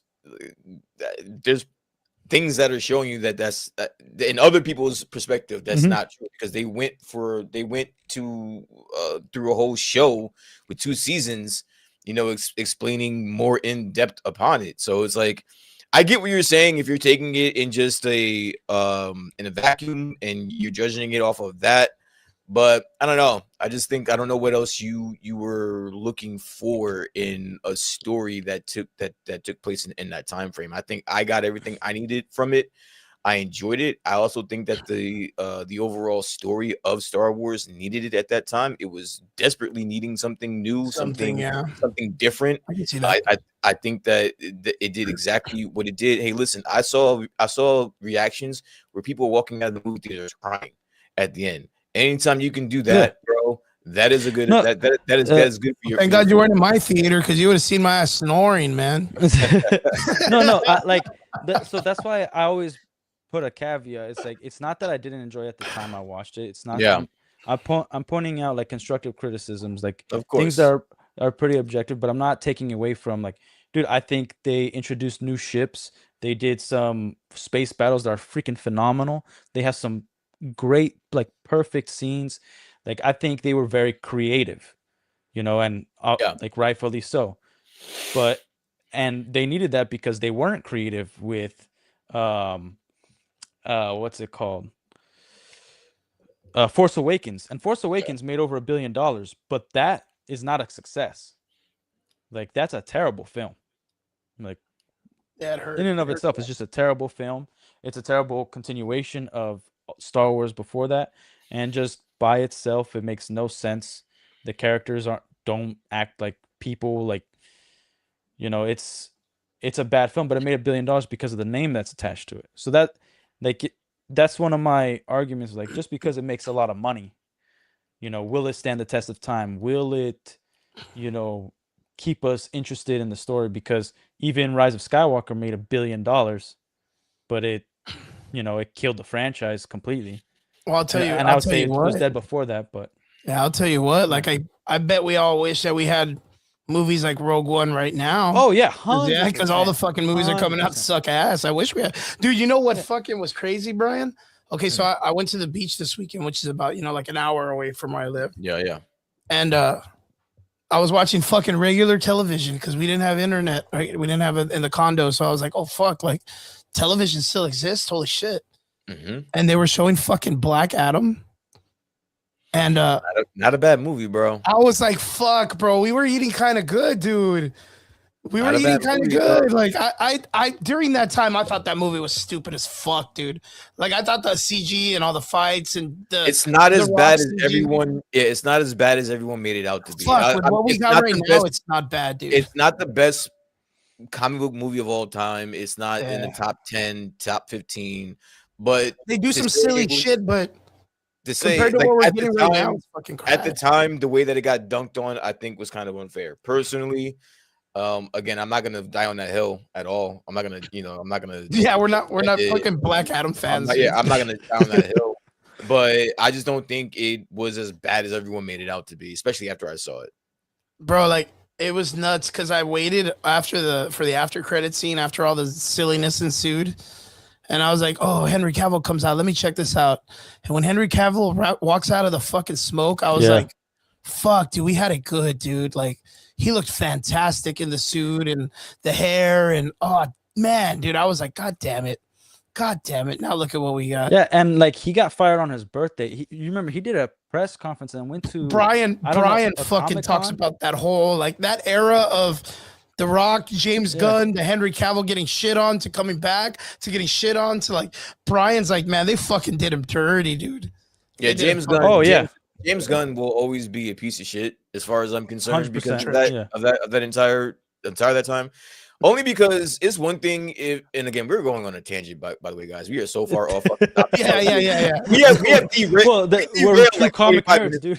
Yeah, we derailed like 45 minutes ago. We just covered Star Wars. We're getting into DC now. That's crazy. We were on Marvel, bro. Like, honestly, it's one thing if you just don't want to continue with certain people. That's one thing, but then don't lie to them. Like, don't tell them to their face, all right, we're gonna have something for you, or we're gonna keep you around for this, and then just completely backstab them. He literally did that to every one of them. He did it to Ben Affleck. He did it to Gal Gadot. Gal Gadot. He did The it only to one he all. maintained was fucking No, what's Lobo crazy? or He never whatever. did it to Ezra Miller. He He never didn't, and he officially never fired him. did it to Ezra Miller. He kept Kinda him like, on him, dude, that and he guy was never did beating it to, up pregnant women. What the freak? yeah, and he never did it to, like you said, he never did it to Jason Momoa. He never did it to him because he liked him. No, he promised Jason Momoa a part, and then he brought him back. He's bringing him back Well, as yeah, Lobo. that's what I'm saying. Like he Like, did. he's He the didn't only lie one to that he's kind of like still maintains some kind of No, connection. but he to lied in a to way. the fans like multiple times, even with his own universe. Yeah. Like he's a liar, dude. Like you can't trust anything that guy says. Like True. I've broken down the last Superman movie there and back again. I think it sucks. That's probably why fucking Derpy's not here. I'm gonna say, yeah. I was Derpy, gonna say, dude, to have you both talking about Superman is fucking, he will be so mad, dude. Tingling. He knew this was coming at some point. Yeah. Yeah, like, dude, that movie freaking is an abomination to Superman. Derp, if you're listening, no offense, man. He's gonna take it as a offense, 1000%. Sorry. Yeah, I love you, Derp. It's just, you could like it. No hate if you like it. It just sucks. Yeah, I've realized, you know what, you just gotta let him enjoy it.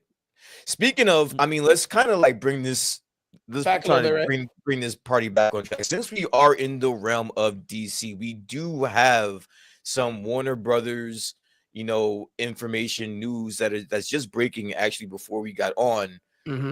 Chris, do you want to introduce the topic about not a hater? What they called you a hater? Warner Brothers back in the buy for Paramount, guys.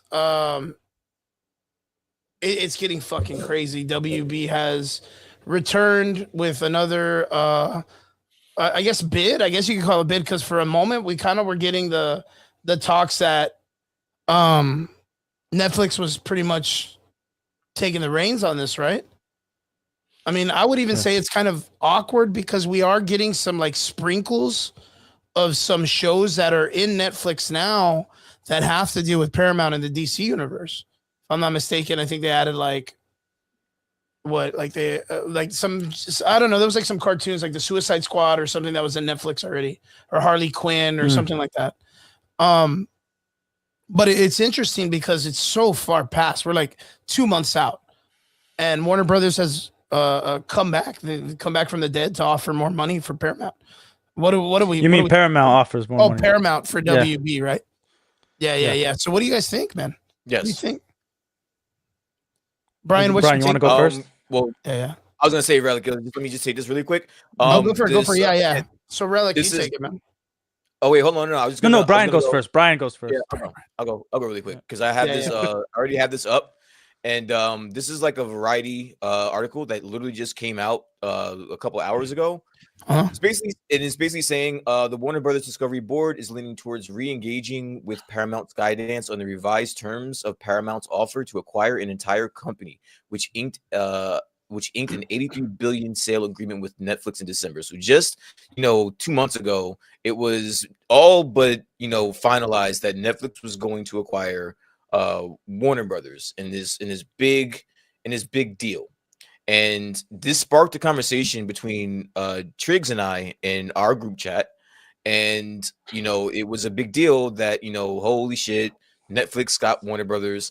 But from all the accounts that I was reading, it wasn't so cut and dry. Now you have to understand the characters that are involved in this situation, where you have billionaires, you have Saudi royalty, you have stockholders that are in the mix, and when you have all that kind of money, nothing is finalized until the ink is dry. True. So slowly but surely, I was trying to explain that when you have a situation like this and you have someone that is just not taking no for an answer and lying down, but has all the money in the world, they're not just gonna go away. They're at this point, you're fucking with their ego, you're fucking with their money. Like they will burn all of their money just to say that they got this and no one outbid them or had one up on them. And I think that's what we're looking at here. And when you are a publicly traded company, you have a fiduciary obligation to your stockholders to not think about your own gains, but the gains of the people, that own the stock. So it's kind of illegal for you to base a sale off of how much money you'll make and not what your shareholders will make. So the people at Warner Brothers are kind of up against it to where they may have to sell to Paramount if enough shareholders get behind this. The other day, what is it, Ellison or whatever the fuck, the Paramount people, they flipped a company that has a minority stakehold in Warner Brothers, and Trigger's like, well, they only have 1%. I'm like, well, that's 1% they didn't have a week ago. So like surely but surely they are changing the board members and the stockholders' minds around to where it could very well end up being a situation where they just outbid Netflix, and Netflix turns around and looks at how much they're gonna have to put up to try to outbid them, and they're like, this is not worth it. This is not worth it. We're never going to see that money. We're never going to see that money come back to us. We'll never be able to explain to our shareholders that we are spending this much money and we will never able to get this money back. Now, Paramount doesn't have that issue. They have money to burn.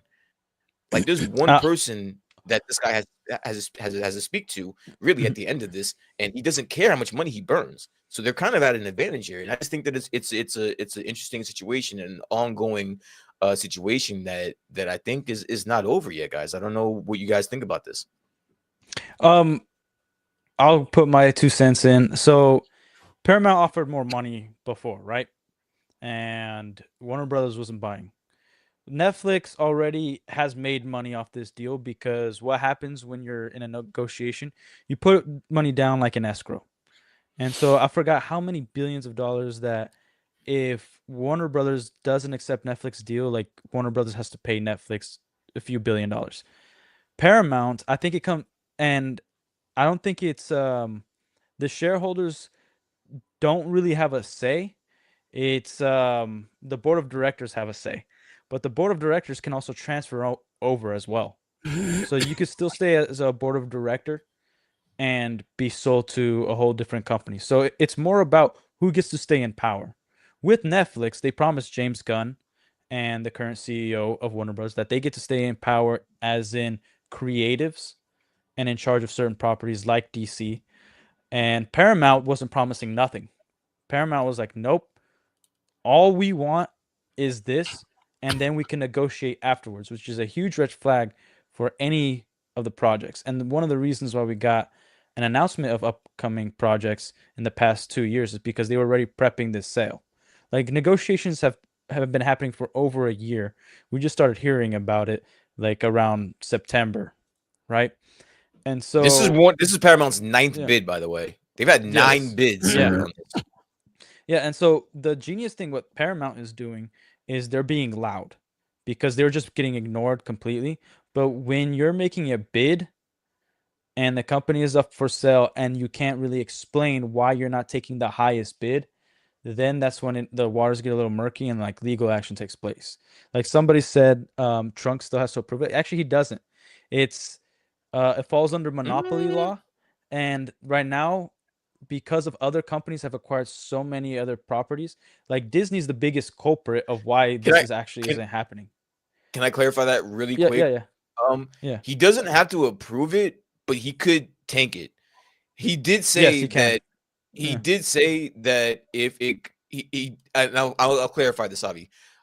He doesn't have to approve it. That's like a whole board that has to approve it. But he could definitely tank it. What he did say is that he won't get him if Paramount gets the approval, he won't interfere. Yeah, and also he won't tank it. He could tank it if he wants. Yeah, and that's also like the reason why I think it's the better option for everybody that Paramount takes it, because that means we're still going to get movie in theaters. We're still going to get a push towards that. We're still going to have a more focus on the storytelling. And we know Netflix just pumps out content. But on the business side of things, where the reason monopoly laws aren't playing a big role right now with Netflix is because what they have is just rights to a whole lot of stuff. They don't really have other companies. And same with Paramount. Disney they should have never acquired Fox. Like Lucasfilm should have been the last company that they were able to acquire, and even that was still like murky back then. But the government never intervened of the monopoly law. So when one guy has been able to do it, one business, aka Disney, then they have a huge leg to stand on any company acquiring Warner Brothers other than Disney. Because if you're Disney, why aren't you making a bid? You know what I mean? But it's because they know that monopoly laws are going to intervene. Yeah, These other that'll never go companies, through. yeah, and these other companies, they are not playing by the same rules because of what Disney has done in the past. That they don't have to apply to the monopoly laws. So that's why the bids are going longer and they could get higher. And shareholders are going to get loud with the board of directors, because at the time we thought Netflix was a done deal. I think it was like $12 less the share that Netflix was offering, that Paramount was offering $12 more than Netflix, which is a freaking It's a lot, lot. you know, like, and if anybody doesn't know how like business deals work, especially like with franchises or properties, there are laws in place that if you have a share, like if I own a share to Warner Brothers and it's sold, I can like Warner Brothers can decide to forfeit that share if they go to private company, because they can make something private and now they own a private company. They don't have to maintain it as a public traded company. So if you have $1,000 in shares, Netflix can be like, here's $1,000, goodbye. This is now just ours. And so everybody no longer has an investment. And then that could be a whole tax issue with everybody who has shares, or they have to go buy other shares somewhere else and possibly take a big loss. So there's a lot to play on how this all works. And I think Paramount overall is the best choice. The best overall in fantasy world is for Warner Brothers to stay its own company. Even though they're the dumbest company in the world, they should stay as their own company. Like, but we're not getting an Elon Musk buying an X situation. We're not getting a single person going over there. And with the Saudis, they really want to get a lot more tourism and getting into the media and they holding. They want a foot in American television. This is Yeah, a American very entertainment. this is a very, and I think again that I'm about to ask you, Chris, like where do you see this ending up, and where would you prefer this to go? But this is very nuanced as to political and economical things that are at play here. What are your thoughts here? Yeah, I think because it wasn't too long ago that the Saudis did an investment into EA. They went and bought a huge share in video games. So now they're in charge of that. So they're getting money based on the entertainment in the United States and worldwide. Because again, we know the Saudis are very much in Dubai, setting up things for esports, different venues of entertainment, AI, anything that deals with technology or something. And again, the amount of, like, let's say you're doing football, right? You have each individual player that you have to pay out millions of dollars. In esports, smaller team, just as much venue entertainment. You look at Worlds for League of Legends. You look at the Dota tournaments that they've had over the years. You look at the growth of esports. You know, they understand that even though it doesn't go with their cultures, that these entertainment values have money to be made in it. And all they have to do is continue to back it, invest, and get a turnaround. So now we have one of the biggest studios with some of the biggest IPs up for grabs. Like, again, I don't think it's smart for WB to sell to another studio. I would rather them sell to another streaming service who houses studios, just like Disney did to Marvel way back in the day. Speaking of that essence, right? When they picked up Marvel, it was during the second Hulk movie with Edward Norton. That was the first movie that Disney ever financially backed. But Chris, they just did that. They just did that. That's what I'm saying. I think it's a smart move. But no, I'm just saying it doesn't work because they literally just did that. They just combined with Discovery. So Discovery basically bought Warner Brothers, and it failed miserably. Yeah, again, that's a studio. Now they're selling it separately. Yeah, again, that's a studio trying to buy a failing studio. And now they're breaking away. So, like, I get. Yeah, again, this is a studio buying a second studio, of mind you, a failing studio at the same time. Like Discovery, for what it's worth, is just another failing property that branched away from what Time Warner Cable or whatever it was that housed a bunch of different studios and would put it out. Discovery, Everybody, what are you saying? Discovery's big. Okay, I'm sorry. I was gonna say I don't think Discovery is the money drainer here. I think it's Warner. I think it's the Warner Brothers aspect of this. No, I'm not saying it's a money drainer, but what I'm saying is individual studios that only have a certain amount of IPs will eventually fail. And then they'll need to be housed under something to be given opportunities to be shown again. And that's here's the thing, like the CW before 2019 till this day is up for sale. It's always been up for sale, I think, since 2017, 2018. But it's since the CW's existence, it's never made a profit or broken even. So there's clauses that whatever debt Warner Brother has, you're also taking on that debt. Yeah, 100%. And the CW is the only one that was open to anybody, like an individual with money can go in and buy it.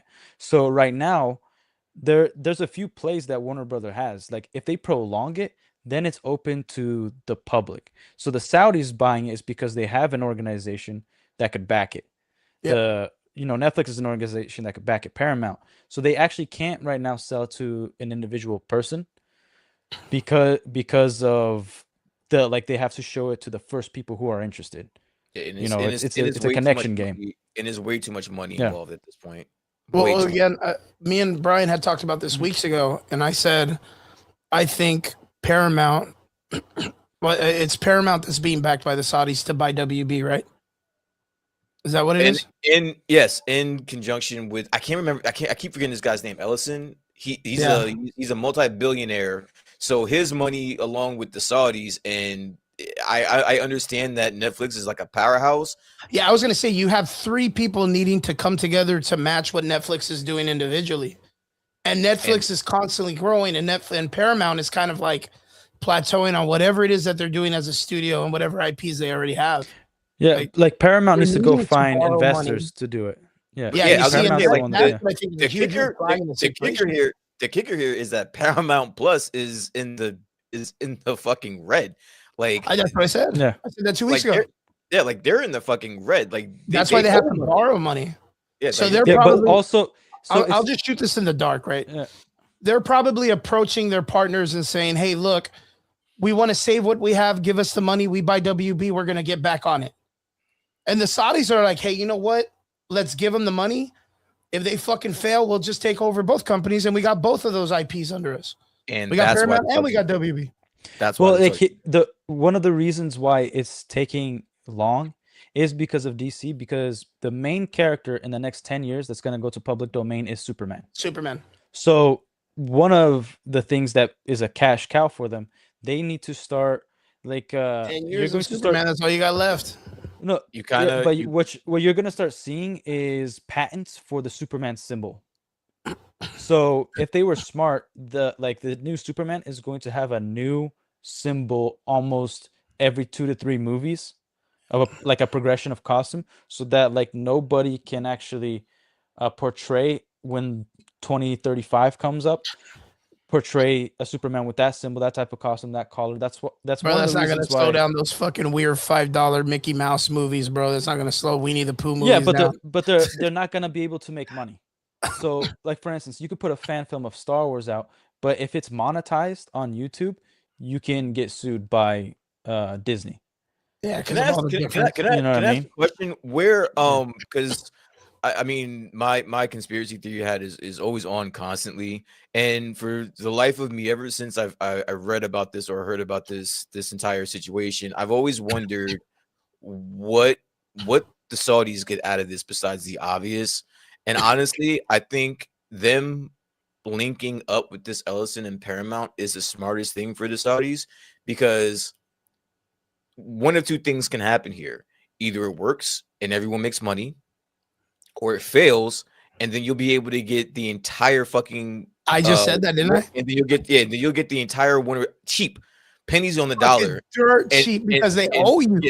Yeah, and you'll get it dirt cheap. You'll be able to buy it dirt cheap because this guy's a maniac and drove the fucking company into the ground. Now you have a full American blooded company in the hands of Saudis. Mind you, and you have one of the biggest IPs in DC, like American comic book company. Like now you practically own that. Well, you know what I mean? Like, well, here's what also people are focusing on DC. DC is like the cash cow of Warner Brothers, but they get the rights to movies and TV shows of Lord of the Rings.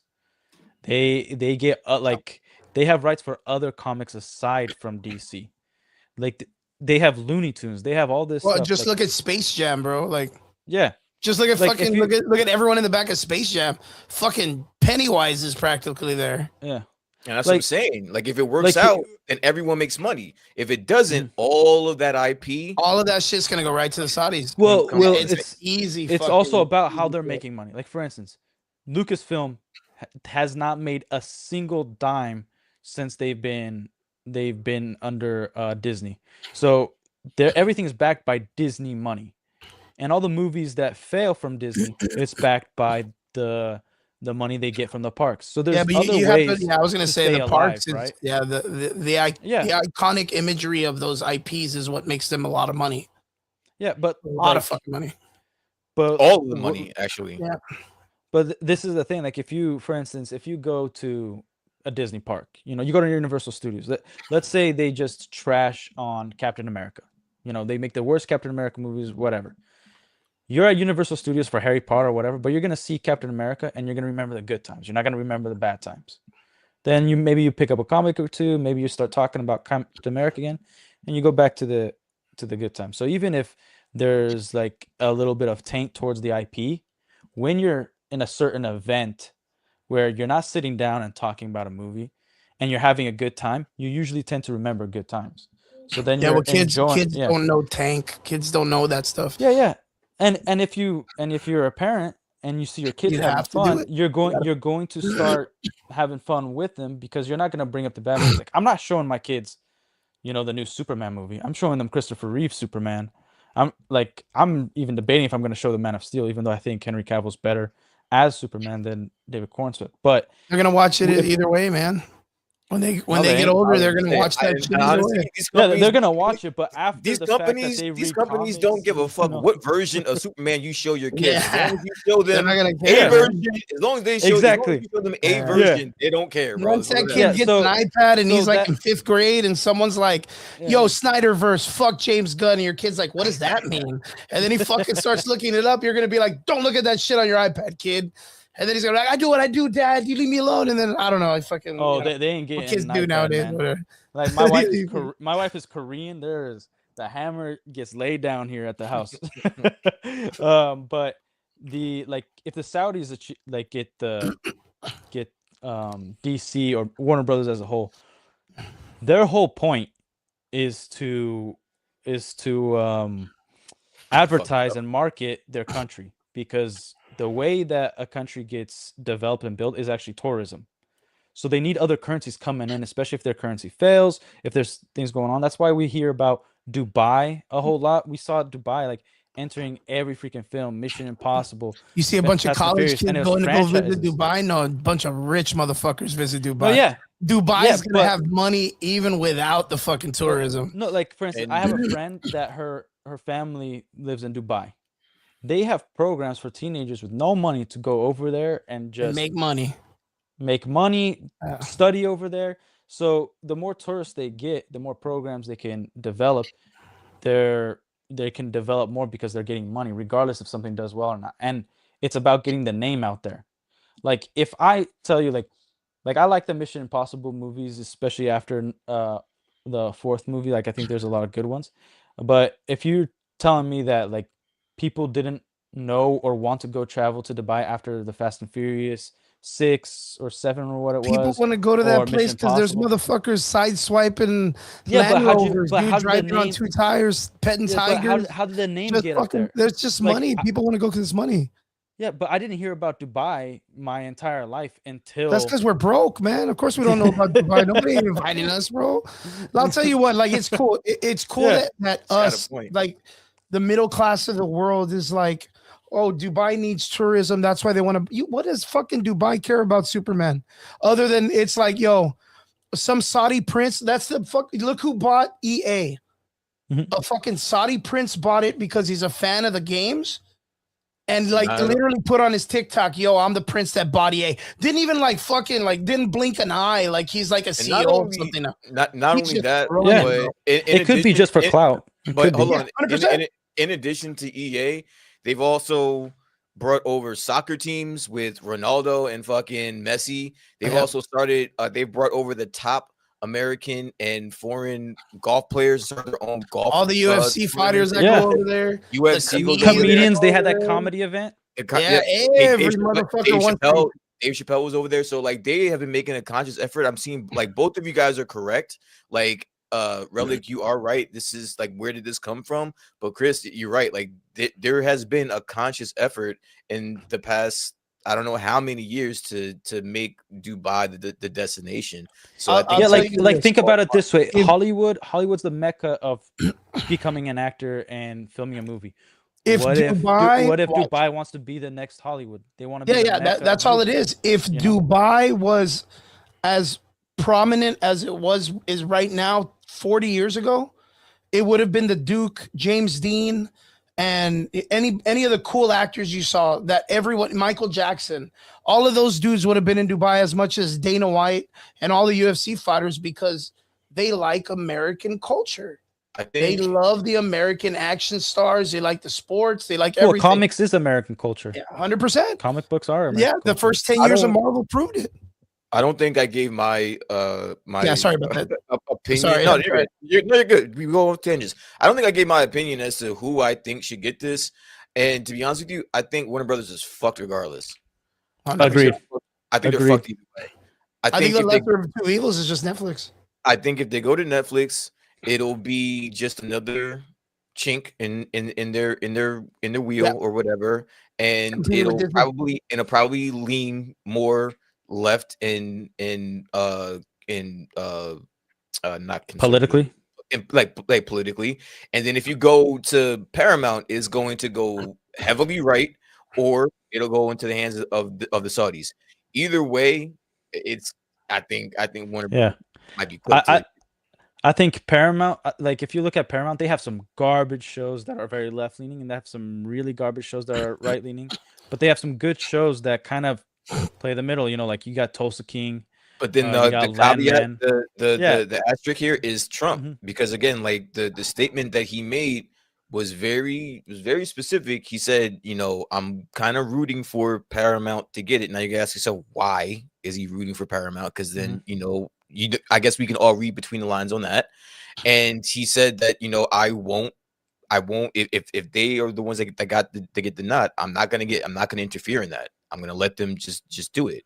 They're gonna let them run their business. That's all it is. They're gonna let them do their business. They're gonna let them do the business. But he didn't say that. He didn't say that for Netflix though. He didn't say that if Netflix got it, he wouldn't interfere. So like it's weird what's going on. There's a lot of things that are like, there's a lot of moving variables here that you got to keep your eye. You got to keep your eyes. I honestly think Netflix is the more dangerous one to own all of this.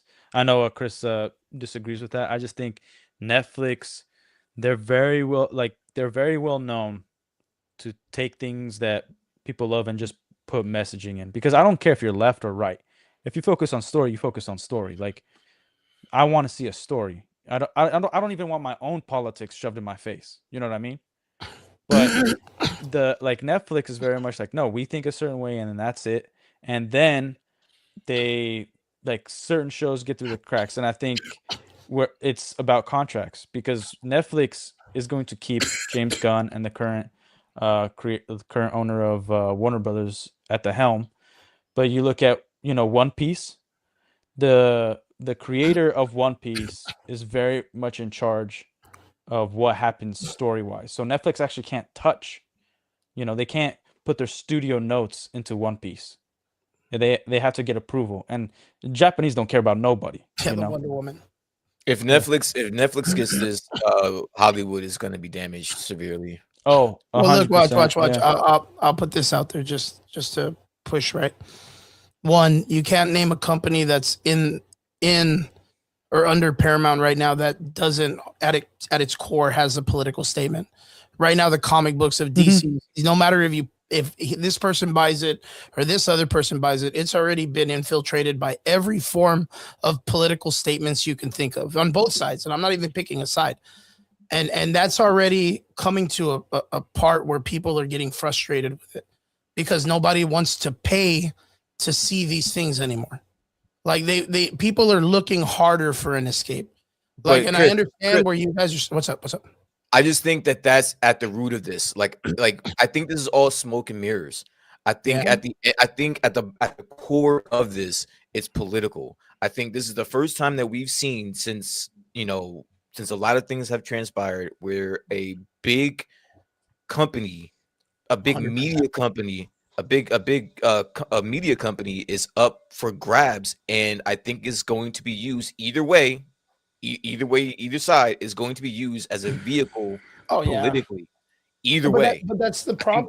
I think that's the reason what's at stake here. And that's the thing because you look at WB, you look at or you look at Paramount, you look at Netflix, and both of them suffer from putting a bunch of political shit in their stuff, right? You were just saying one of them, what Netflix kind of leans more left, more liberal. Paramount WB leans more right. Is what we're saying, right? Well, Michelle Obama is the biggest shareholder of Netflix, and I think she owns actually part of the company. Yeah, so like that's what I'm saying, and you just see it leans more left, and for Paramount, you can see it leans kind of more right, and I think that's the reason but again, Paramount owns partial parts of what I don't even know what they fucking. They have like Tulsa King, and then they have that new one with Billy Bob Thornton that's like Landman. They have Landman, so they have like a lot of like they're going to be core old school atomic nuclear family shit, right? Christian values type of shit, and so that's where they're leaning towards. That's the reason why they got the okay by Trump, because now he's going to have an engine to do whatever bidding he wants, if you want to put it that way. So I just think that, to me, from my view, if you just step back, I think that's what's at risk here. I don't think it's about the money. I don't think it's about anything else. I think it's about. I agree with that, and I think Netflix is more in line politically with James Gunn and the current owner of Warner Brothers. I think. Yeah, but maybe that's the thing. Maybe that shit just ain't working for him right now, and they want to change the pace. It ain't working, but it's about having power. Like James Gunn and the CEO of Warner Brothers, they're not doing this just for money. They're greedy. Anybody who deals with a lot of money, you want all of it. You want to have your cake and eat it too. They want to get the billions of dollars, and they also still want to be in control. So Netflix is the better deal for James Gunn and the CEO of Warner Brothers. The better. I didn't even know Paramount owned Nickelodeon, MTV, and BET. Yeah. Holy shit, they got a lot of fucking IPs. Yeah, they got the rights for Sonic, Mission Impossible, Transformers, Star Trek, Star Trek is huge, bro. It's super left leaning. Star Trek, I don't care if no one watches Star Trek. It's nuts huge, bro. No, but it's dead now. Star Trek has been dead for a while. No one watches fucking Star Trek. What are you talking about? Everyone is inspired by the old school Star Trek television shows, and we all know that. It may be shit on now, even with that new Fleet bullshit they released. Even with the new Fleet stuff they released is really trash. But like Star Trek as an IP from the old days was like universally probably one of the greatest. Has not drew a dime in decades, Chris. Knock it off, Phil. No one, all those fucking Star Trek, all those Star Trek movies that they keep trying to shove in our face, they fucking tank. What are we talking about? We're not gonna sit here and try. Yeah, because it's J.J. Abrams, the killer of franchises, man. Yeah. But I'm not talking about anything right now. I'm talking about what it was back in the day. Like that's crazy, dude. Scream. E.T. has Mutant Ninja Turtles, bro. They had a again. These are IPs that are just dead in the water. These are all dead in the water. Like the problem with Paramount is that they're like South Park, Paw Patrol. You like Paw Patrol? The only thing I disagree with they got Beavis and Butthead is that they're not right leaning. I don't think Paramount is right leaning. I think they've hired right leaning showrunners, but all the things that they're inherently like, the studio has their claws in TMNT. Their comics. The comics of TMNT is dead. TMNT, they're outsourcing TMNT for other people. Also left leaning, which I was surprised that Mutant Mayhem was actually pretty good, even though I don't really care for Seth Rogen. But like the stuff they're doing is, it's like Star Trek. That Well, you could just they be are honest and actually, say it's yeah. like Looney Tunes. WB ain't doing shit with Looney Tunes. Yeah, and Okay, Looney That's Tunes, the but in my same opinion, shit, is and better that's a than Mickey big Mouse. IP too that they but failed with. Looney Tunes will make money forever. That's something Regardless, that's what Yeah, yeah. So, but to your point though, Relic, I get what you're saying that you think that Paramount is left leaning, but that could be the case as of right now. right now, But yeah. Yes, yes. their owner, Larry Ellison, is a huge Trump guy. Huge Trump guy. So if Yeah. Trump allows this deal to go through, you don't think he would be under Trump's thumb to be like, hey, I need this done, or I need you to start doing this? You don't think he would bend like anything that was left leaning? That shit will be dead. It'll be dead. That's what's at stake Mhm. here. That I don't think people are focusing on. That's what I mean by at the end of this, that's what we're looking at. It's like, Yeah. yeah, they may have some shows that are left leaning, but if they get this, all that's going away. I think it will go away slowly. We're still gonna get crap. I don't want it to go all the way right either. I don't want the pendulum to swing. I want it to stay right in the middle. I'm okay with all left leaning stuff dying at this point because it's just getting shoved down our throats, even if you are left leaning. And I do think, to your credit, is that there's so much politics that they want to use these IPs for. They don't want to actually write a story. And that's why I point out, like, we're not getting like an Elon Musk. Like, regardless what you think about Elon Musk, he's made crappy decisions with X, but he bought Twitter so that it can, like, his intention was for anybody can talk. You can't just kick them out because they have an opinion, and it's not going to cater to one political side or the other. Now, I don't think he's really lived up to that, but like the intention was there. We're not getting a comic. We're Out of all the people that are trying to bid on Warner Brothers, there's not one entity or person that's like, I'm a fan of Lord of the Rings or I'm a fan of DC and that's why I'm buying this. I think it's for political reasons. I think it's for clout, but I do believe that Paramount is going to crack harder on taking away ideology, because one of the reasons we've had so much ideology in the past like 8 years or so is because there was no pressure in paying back the money That that you was lose being for fucking borrowed to make films. yeah to So fuck then up they with. so then they were hiring a bunch of people that just wanted to put, their activism in the movies without paying any debts. But now the debt collectors are upon them, and I think they're going to be like, well, let's actually really listen to the fans and see if we could come up with something. And they might come up with crap, but I think it's going to be way less political. I They think I might think stop politics, but yeah. I think at the core of this, when it comes to the people that have the shareholders at Warner Brothers that have been desperately fighting against the sell to Larry Ellison and Mhm. Paramount, I think that's why.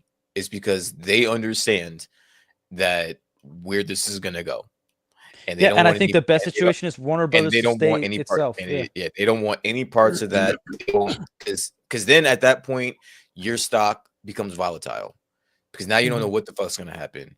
Because now, if most of your shit that you pump out is leaning one way or the other, now you're fucking people's money.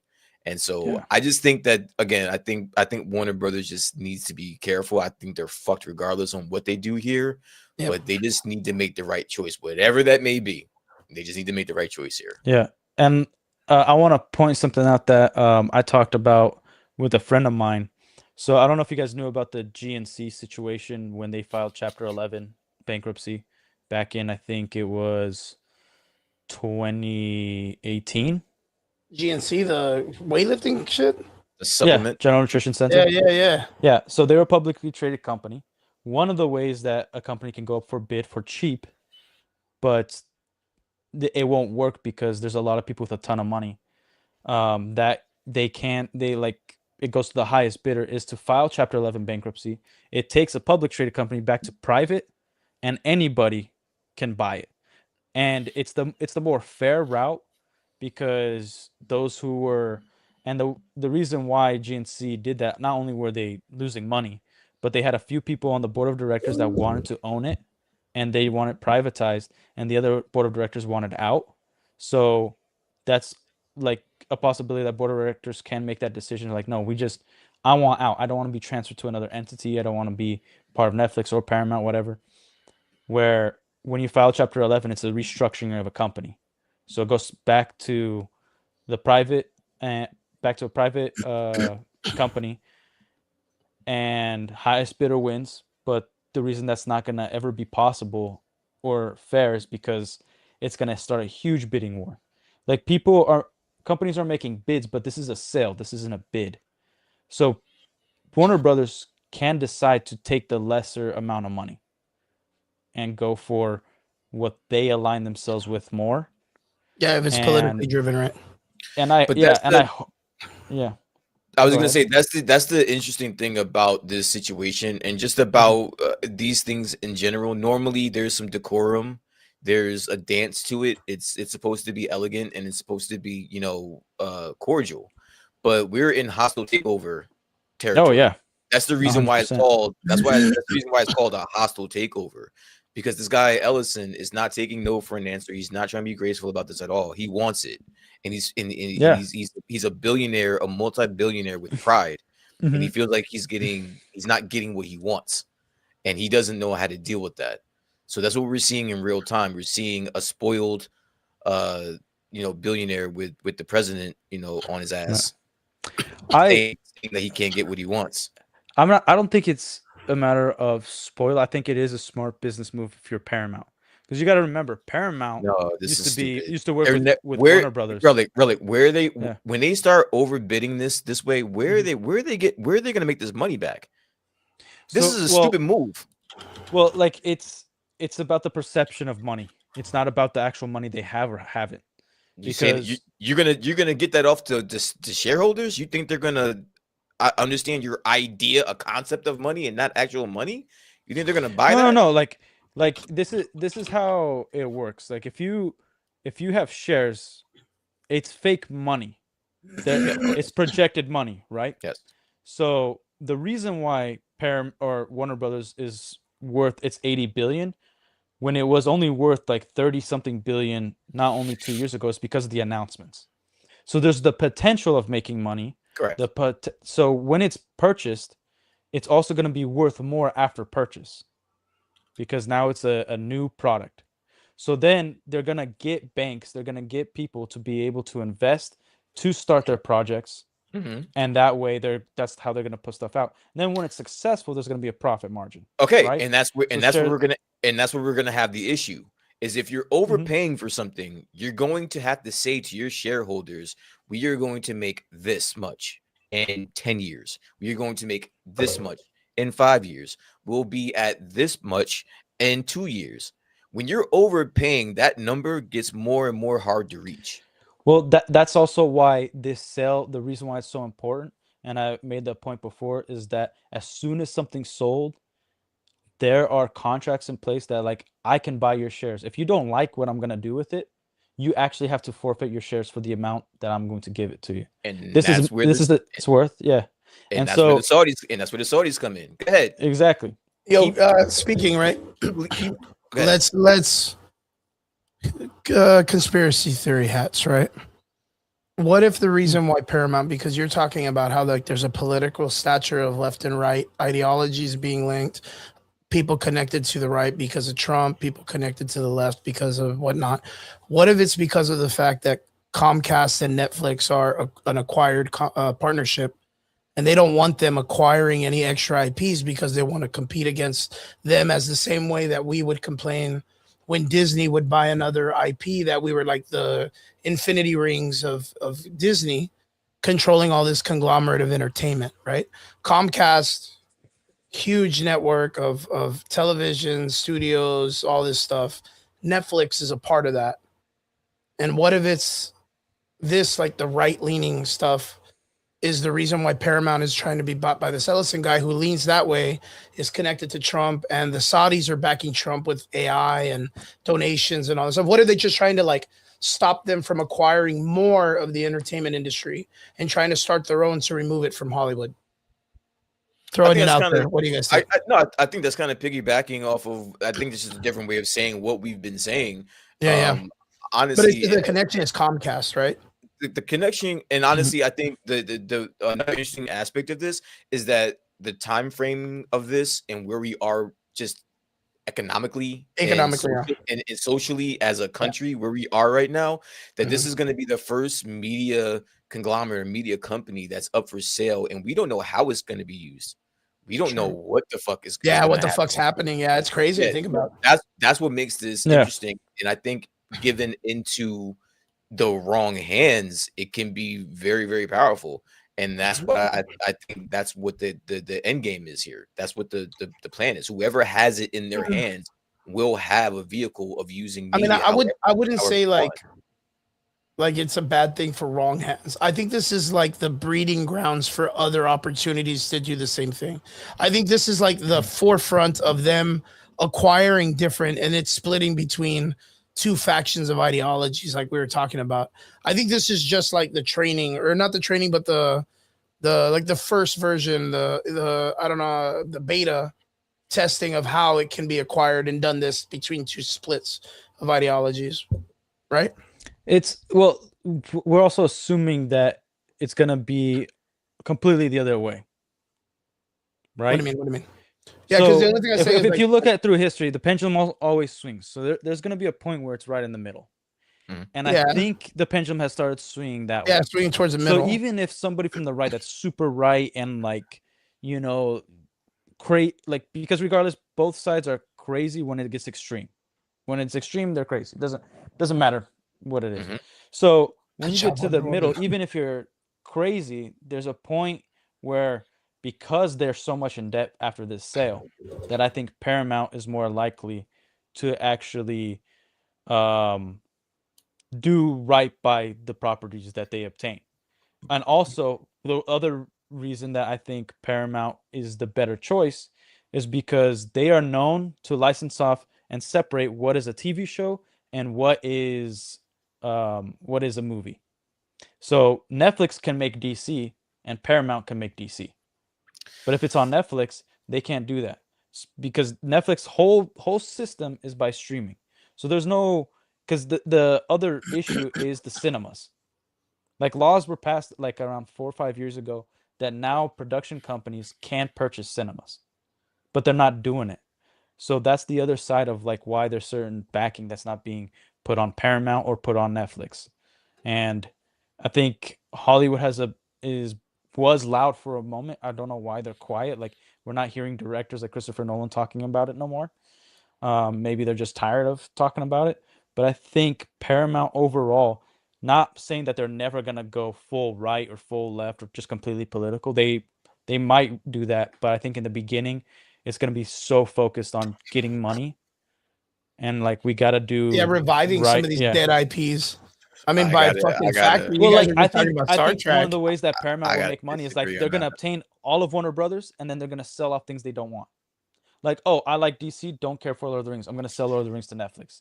I think honestly, I think if Paramount, if that's the way that they decide to go, I don't think they're gonna wait.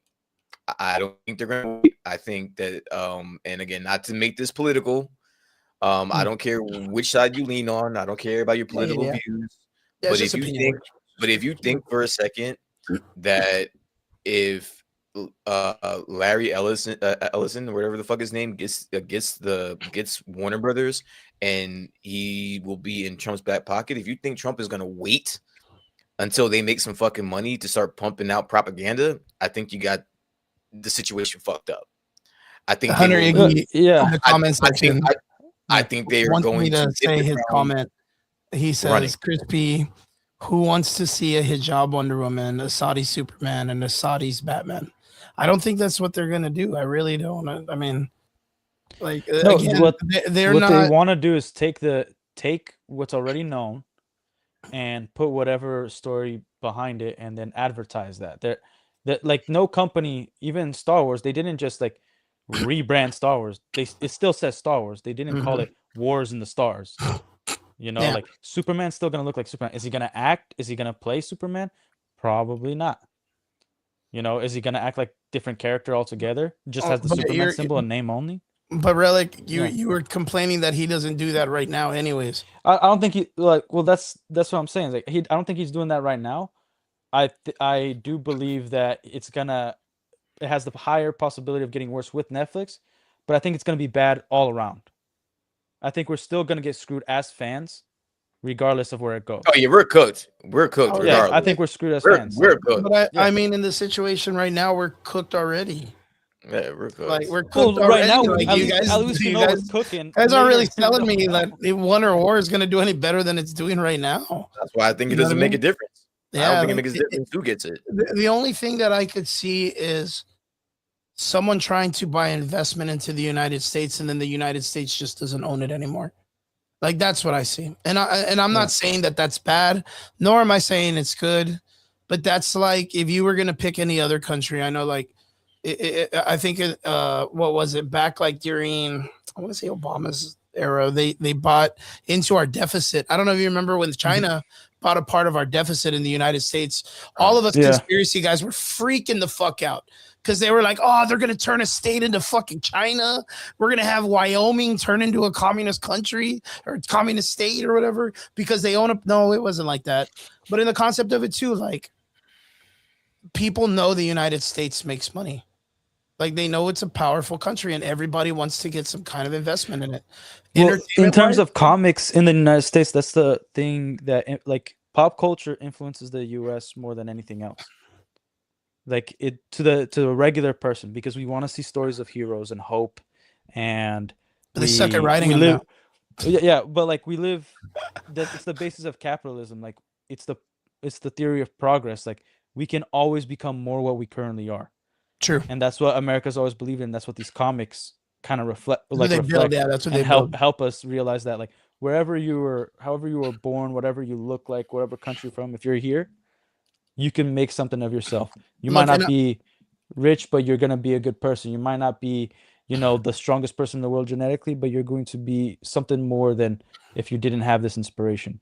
And look, I'll throw this out there because again, how Hunter puts it about the hijab Wonder Woman and the Saudi Superman and the Saudi, bro, do you not think like Dubai and Saudi Arabia have the money to make their own fucking comic books? Like they have the money to create their own superheroes and but they don't have the influence. But no one's gonna give a fuck about it because no one cares. Yeah. No one cares. No one cares about that. So they care about all the shit that happens in America and American characters and all this stuff because that's what America does for entertainment. That's what we excel at in this venue. It just makes sense for them to. It would just make sense for them to take over IP that's already existing. It would just make sense for them. That's just. Can you imagine, bro? Like, can you imagine? Can you imagine if one Saudi dude threw like $1 billion at like a random fucking writer for DC or Marvel and was like, "Here, make me something." Bro, everyone would jump on that shit just to make money because everybody says they're underpaid. But is it going to be successful? No. Because then you got to get on a market that Marvel and DC are running. Like, that's just what it is. And you know what? I'm disappointed in DC, and I'm kind of happy with DC in the comic books. KO was pretty cool for a moment. The Homelander comic fucking sucked. I was mad. I got to be honest. I haven't read any new comics past 2021. You better do your due diligence, man. There's a lot of shit out there. F that. No. Still got to keep up on it. Like there was good stuff in the past. I'm sticking over there, man. Yeah, but it's the same thing with like it's the same thing with video games and movies and stuff. Like we're in a culture shock era right now. I don't know if you guys are really like big on video game shows and like the events. They just did PlayStation's the Play to Win, or what's it called? The PlayStation showcase that they do. Okay. And it looked fucking good. Everything they put out looked fucking good. It looks like in the gamers world, I guess you could say like the world is healing or whatever. Well, like the gamer world, I think has always been, the fans have always been very vocal and the same. They're brutal. Like the video games drop very quickly after release if it's a crappy game. Yeah. I think the problem with movies is that nobody really speaks up about it. Like video games are the biggest medium there is. Yeah, like it's bigger than cinema. Video games have always been bigger than cinema, right? Yeah. But but like they don't have, like, if you compare fandoms, the Tolkien fandom comparison to the DC fandom, the Tolkien fandom is a learned fandom. They start from the books, and they are extremely vocal of their hate, especially if something goes completely against what Tolkien had before. DC and Marvel, there's too many factions, like the faction of the Snyder fans, the faction of the gun fans, comic fans, but nobody really gets together and becomes loud. And I think we're starting to get louder, but it isn't like the big problem isn't just pop culture movies, it's movies in and of itself. Like, I was excited for the movie The Odyssey, and now I'm no longer excited because like they're going against everything that they were preaching about before. They're like, we're gonna keep it straight with the books, we're gonna keep it all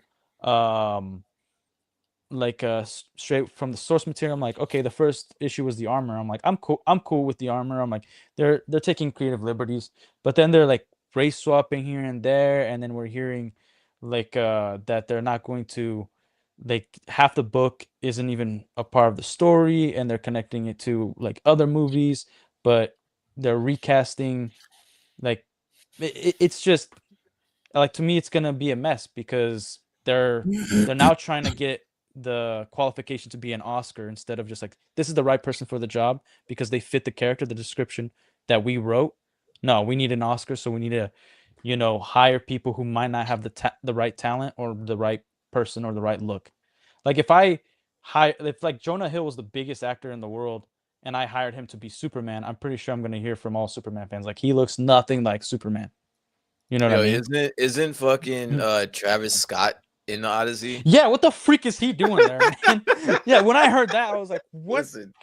Listen, Relic, listen, Relic, I'm gonna be honest with you. If you go see this movie and you tell me it's any good, I am never gonna take any of your movie takes serious ever again. You're done with me. We're done here. We're done here. I saw the trailer and I saw Travis Scott. I was like, you gotta be shitting me. They're not Travis serious. Scott. Who the fuck is Travis Scott? He's the fucking rapper. He's like a famous. He's rapper. not an actor, dude. He's not an actor. In there, like, I do. This is like some shit. Isn't this the dude that killed people at his fucking concert? At his concert, is. Yeah. He gets to be in the Odyssey because they got to kill people. He's experienced. Like, there's two people I want to meet in this world. Me taking pop there's shots. two people I want to meet in this world. It's the agents of Pedro Pascal and the agent and manager of Travis Scott, because they get off scot-free and keep getting money left and right when they don't deserve it. I'm like, I need to meet whoever their manager is because they are like, they're gold. And they're rich. Yeah, and they're rich too. So yeah. Lupita Nyong is going to play Athena. Yep. That's all. I love her. I think she's gorgeous. Don't get me wrong. Role. I get it. I don't plan on seeing this movie anyway, so have fun with that.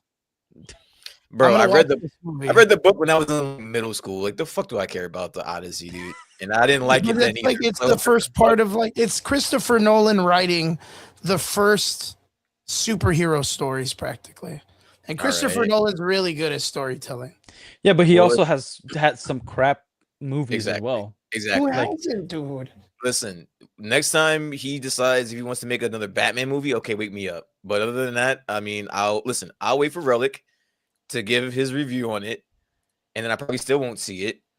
But then I'll act like I'll see it, like I'm about to with Arcane. Yeah. And then you can call it a day. Look, I'm very fair. You're gonna be like, damn, this shit's dope, dude. Look, I'm very fair with my reviews. I separate. This is my opinion versus this is good acting. This is good writing. This is my recommendation. Like, there's gonna be objective and subjective. That's how I separate things very much.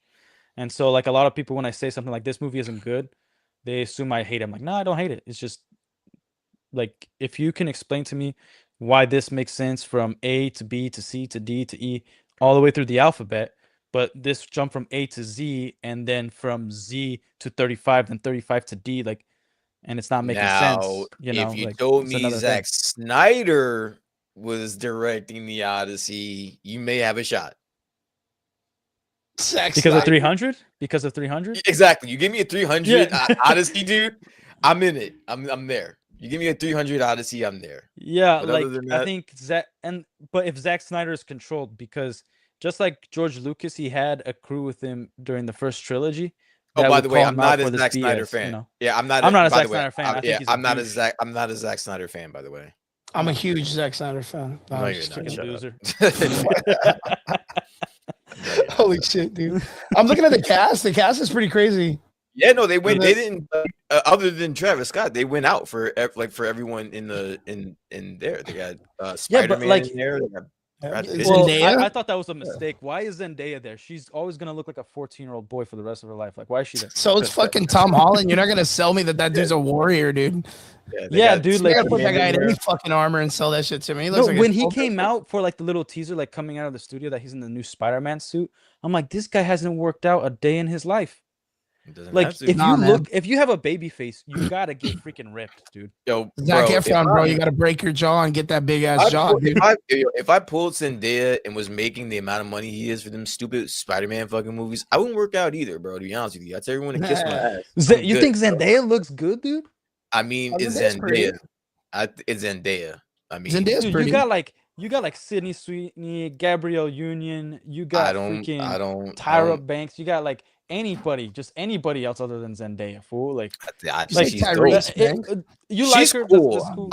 I don't honestly, I don't know if I find her overly attractive, but I find her cool as fuck. I think she would just be a cool, dope girlfriend to have, to be honest with you. I think May- Zendaya's oh, pretty. I think she's a okay. pretty lady. Her personality, You know? like from like interviews and stuff, she seems funny. Yeah. I think the only role I actually liked her in was in The Greatest Showman. But every time I saw her, I was like, "You're nah." She's probably can't not my get cup behind of tea, but to say that you have Zendaya as your girlfriend, not too many people can say that. That's so, pretty I mean, good. That's not Well, bad. like, That's- well, That's it's not not bad. I mean, they're married, right? When you're a young Zendaya man and Zendaya you're and coming Tom up in the Holland are world married, and you get connected to someone like that and you're able to settle down and get married and she respects you and she ain't makes her own cheating and money. she ain't doing shit. Like she makes her own she's money. happy to She don't be got and no you're leash and off you're you, like yeah.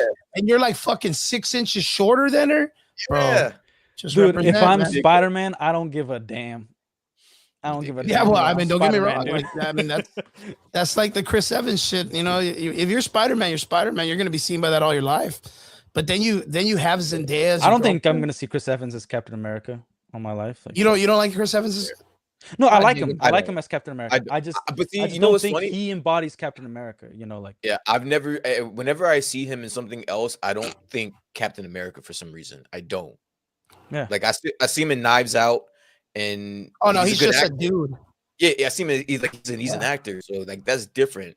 Tom Holland is gonna have a problem with me. That's not it. He's seeing him as Spider-Man. Spider-Man. Yeah, like he's Yeah, gonna have a because he problem with chooses me. the dumbest fucking movies oh, outside I of the don't Marvel think so. universe. to act in. I think Tom Holland is not a definitive Spider-Man. I don't see him as Spider-Man. Like I think he's a good actor. When I'm watching him, I'm like, okay, he's that Spider-Man. But to me, Tobey only Maguire is like the him, GOAT. man. And Look, we'll pop with this, right? Because it's already reaching the 2 hour. We're already done already, pretty much. Who is your favorite Spider-Man and why? And give me like, Does it have to be live action? well, I mean, what the fuck? I mean, are we talking? I was What gonna do say you the mean, animated, bro? the animated Spider-Man, the 90s animated no. Spider-Man, yo. The dad one, or what? Yeah, Yeah, 90s animated Spider-Man. I would he watch has some of that the before best lines, dude. Yeah, I'd watch. some of the I'd best- watch That wasn't seven even the before real that. Spider-Man. It was the He was a real one. clone, and they fucked the whole series up. Remember? Listen, when We don't talk about that though. Yeah, We're talking we don't. No. Please don't talk about that. when we're talking about like Tobey Maguire and Yeah. We're talking Tom about the three. Holland. We're talking about the three, not the Japanese one. We're not adding the Japanese one from the 80s or 70s. I mean, I don't know. I guess Toby. I really don't care for any of them, to be honest with you. Okay. Yeah, because we had someone ask that in the comments earlier. I think Adrian asked like, who is our favorite? Relic. What about you, brother? It's definitely Tobey Maguire. I think Spider-Man 2 is one of the best comic book movies that has ever been adapted. You know, like it's one of the more truer movies that they pulled out of the comics. I think Tom Holland, it's his own Spider-Man. It's has nothing to do with the comics. I would argue that he's a Spider-Man in name only. You know, like his character has really nothing to do other than now, whereas the reboot where he's kind of lost everything. Andrew Garfield, I think he was robbed. He had crappy writing. he stole the show in No Way Home. Like I think he was a good I was Spider-Man. gonna say that. I changed my answer. I'm gonna go with Garfield, and only because of Far From Home, right? Is the last one? No Way Home. No Way Home. Only because out of all three of the Spider-Man, when he saved Zendaya, that was a good. That was a good. Yeah. That did something to me, dude. Like that, yeah, like it connected really me to the comic of when Gwen Stacy died. Like it didn't connect me to the movies. Well, it connected me to the movie, and that one. So he'll get my best. He'll get my every time I talk to people about this, I'll always say Andrew Garfield, and I think he is the actual closest version to the 616 Spider-Man. And I think Tom Holland's character is going to be the perfect Spider-Man who dies and introduces Miles Morales, because he knows everybody's secret identity that's a villain. So if an Osborn shows up, if anyone shows up with a name that he met in the Doctor Strange movie or whatever, he already knows who they're supposed to be because he's been introduced to him, and everybody doesn't know who he is. He's the ultimate Spider-Man, literally the ultimate Spider-Man. And Tobey Maguire's Spider-Man is good, but he reminds me of he'll eventually become the mutant Spider-Man, the one that turns into like the 6 arms and the spider face. Like, since he does the organic shit, that's where they were going with. I think Sam Raimi wanted to eventually get to that character. No, they're doing that with Tom Holland, actually. Version. Huh? They announced they're doing that with Tom Holland, and Tom Holland. Yeah, they're not going to do that. They're going to kill that motherfucker so fast. Dude, the moment they're going to kill Tom Holland, and we're getting Miles. He's just, it's too perfect. Like, he now becomes Spider-Man, and he knows every villain's name. Like, he knows every villain before they become the villain. It would have been different if he had his memory wiped, but he can't even get a Green Goblin. Who knows if Marvel even remembers that movie came out, because they tend to like forget about all the lore before, and then they make a movie. They're not going to overlook that. That movie made that movie made like $1.something billion. They're going to overlook that movie. Yeah, but you know what I mean? Like, they ain't overlooking that shit. The Sony got most of that money, man. Like, but I literally think Tobey Maguire still. That's why it's crazy. I know we did a show a long time ago, dude. Me and Brian, and we were talking about No Way Home, right? Because of the 3 Spider-Man. And I told him, I think I told Brian, I was like, I'm so surprised Tobey Maguire didn't die. Like, I feel like he's the character that's going to martyr as the pillar in the Spider-Man universe. Like, he's one that will die in the web story, right? And Tom Holland Spider-Man will eventually die also. And the original Andrew Garfield Spider-Man will be like the definitive Spider-Man of the Secret Wars and all that shit. Well, you gotta remember that Sony owns all the rights to Spider-Man, so like they want to make money off the Spider-Man that they are attached to, which is Andrew Garfield and Tobey Maguire. So they're probably gonna want to make more movies. Like if Tobey Maguire dies in Doomsday, they're gonna bring him back to life at the end of the movie. Well, they're gonna Web Warrior that Sam Raimi and do Spider-Man 4. Huh? Yeah, they're gonna Web Warrior that shit. That's what I'm telling you. They're gonna Web Warrior. That's like that's money to be made. If they release the Spider-Verse 2 or whatever the fuck, that movie will 100% with a live action Spider-Noir, you're gonna get a fucking Web Warriors movie. You will get an official those weird what are they called? I can't think, from the Spider-Verse comics. The weird vampire Morlun and all those guys. Where Morbius comes in? No, Morlun, the guy that eats the spider totems and silk. And do you remember that comic book, The Real Spider-Verse, the real Spider-Verse comic book without Miles? Is that right after they did all the clones? Yes. Okay. Yeah. I think they'll eventually. I don't remember the names. Yeah, it's crazy. But boys, I think we've officially reached our time. Oh, sir. Relic, thank you so much, dude. I appreciate you for coming on the show. Brian.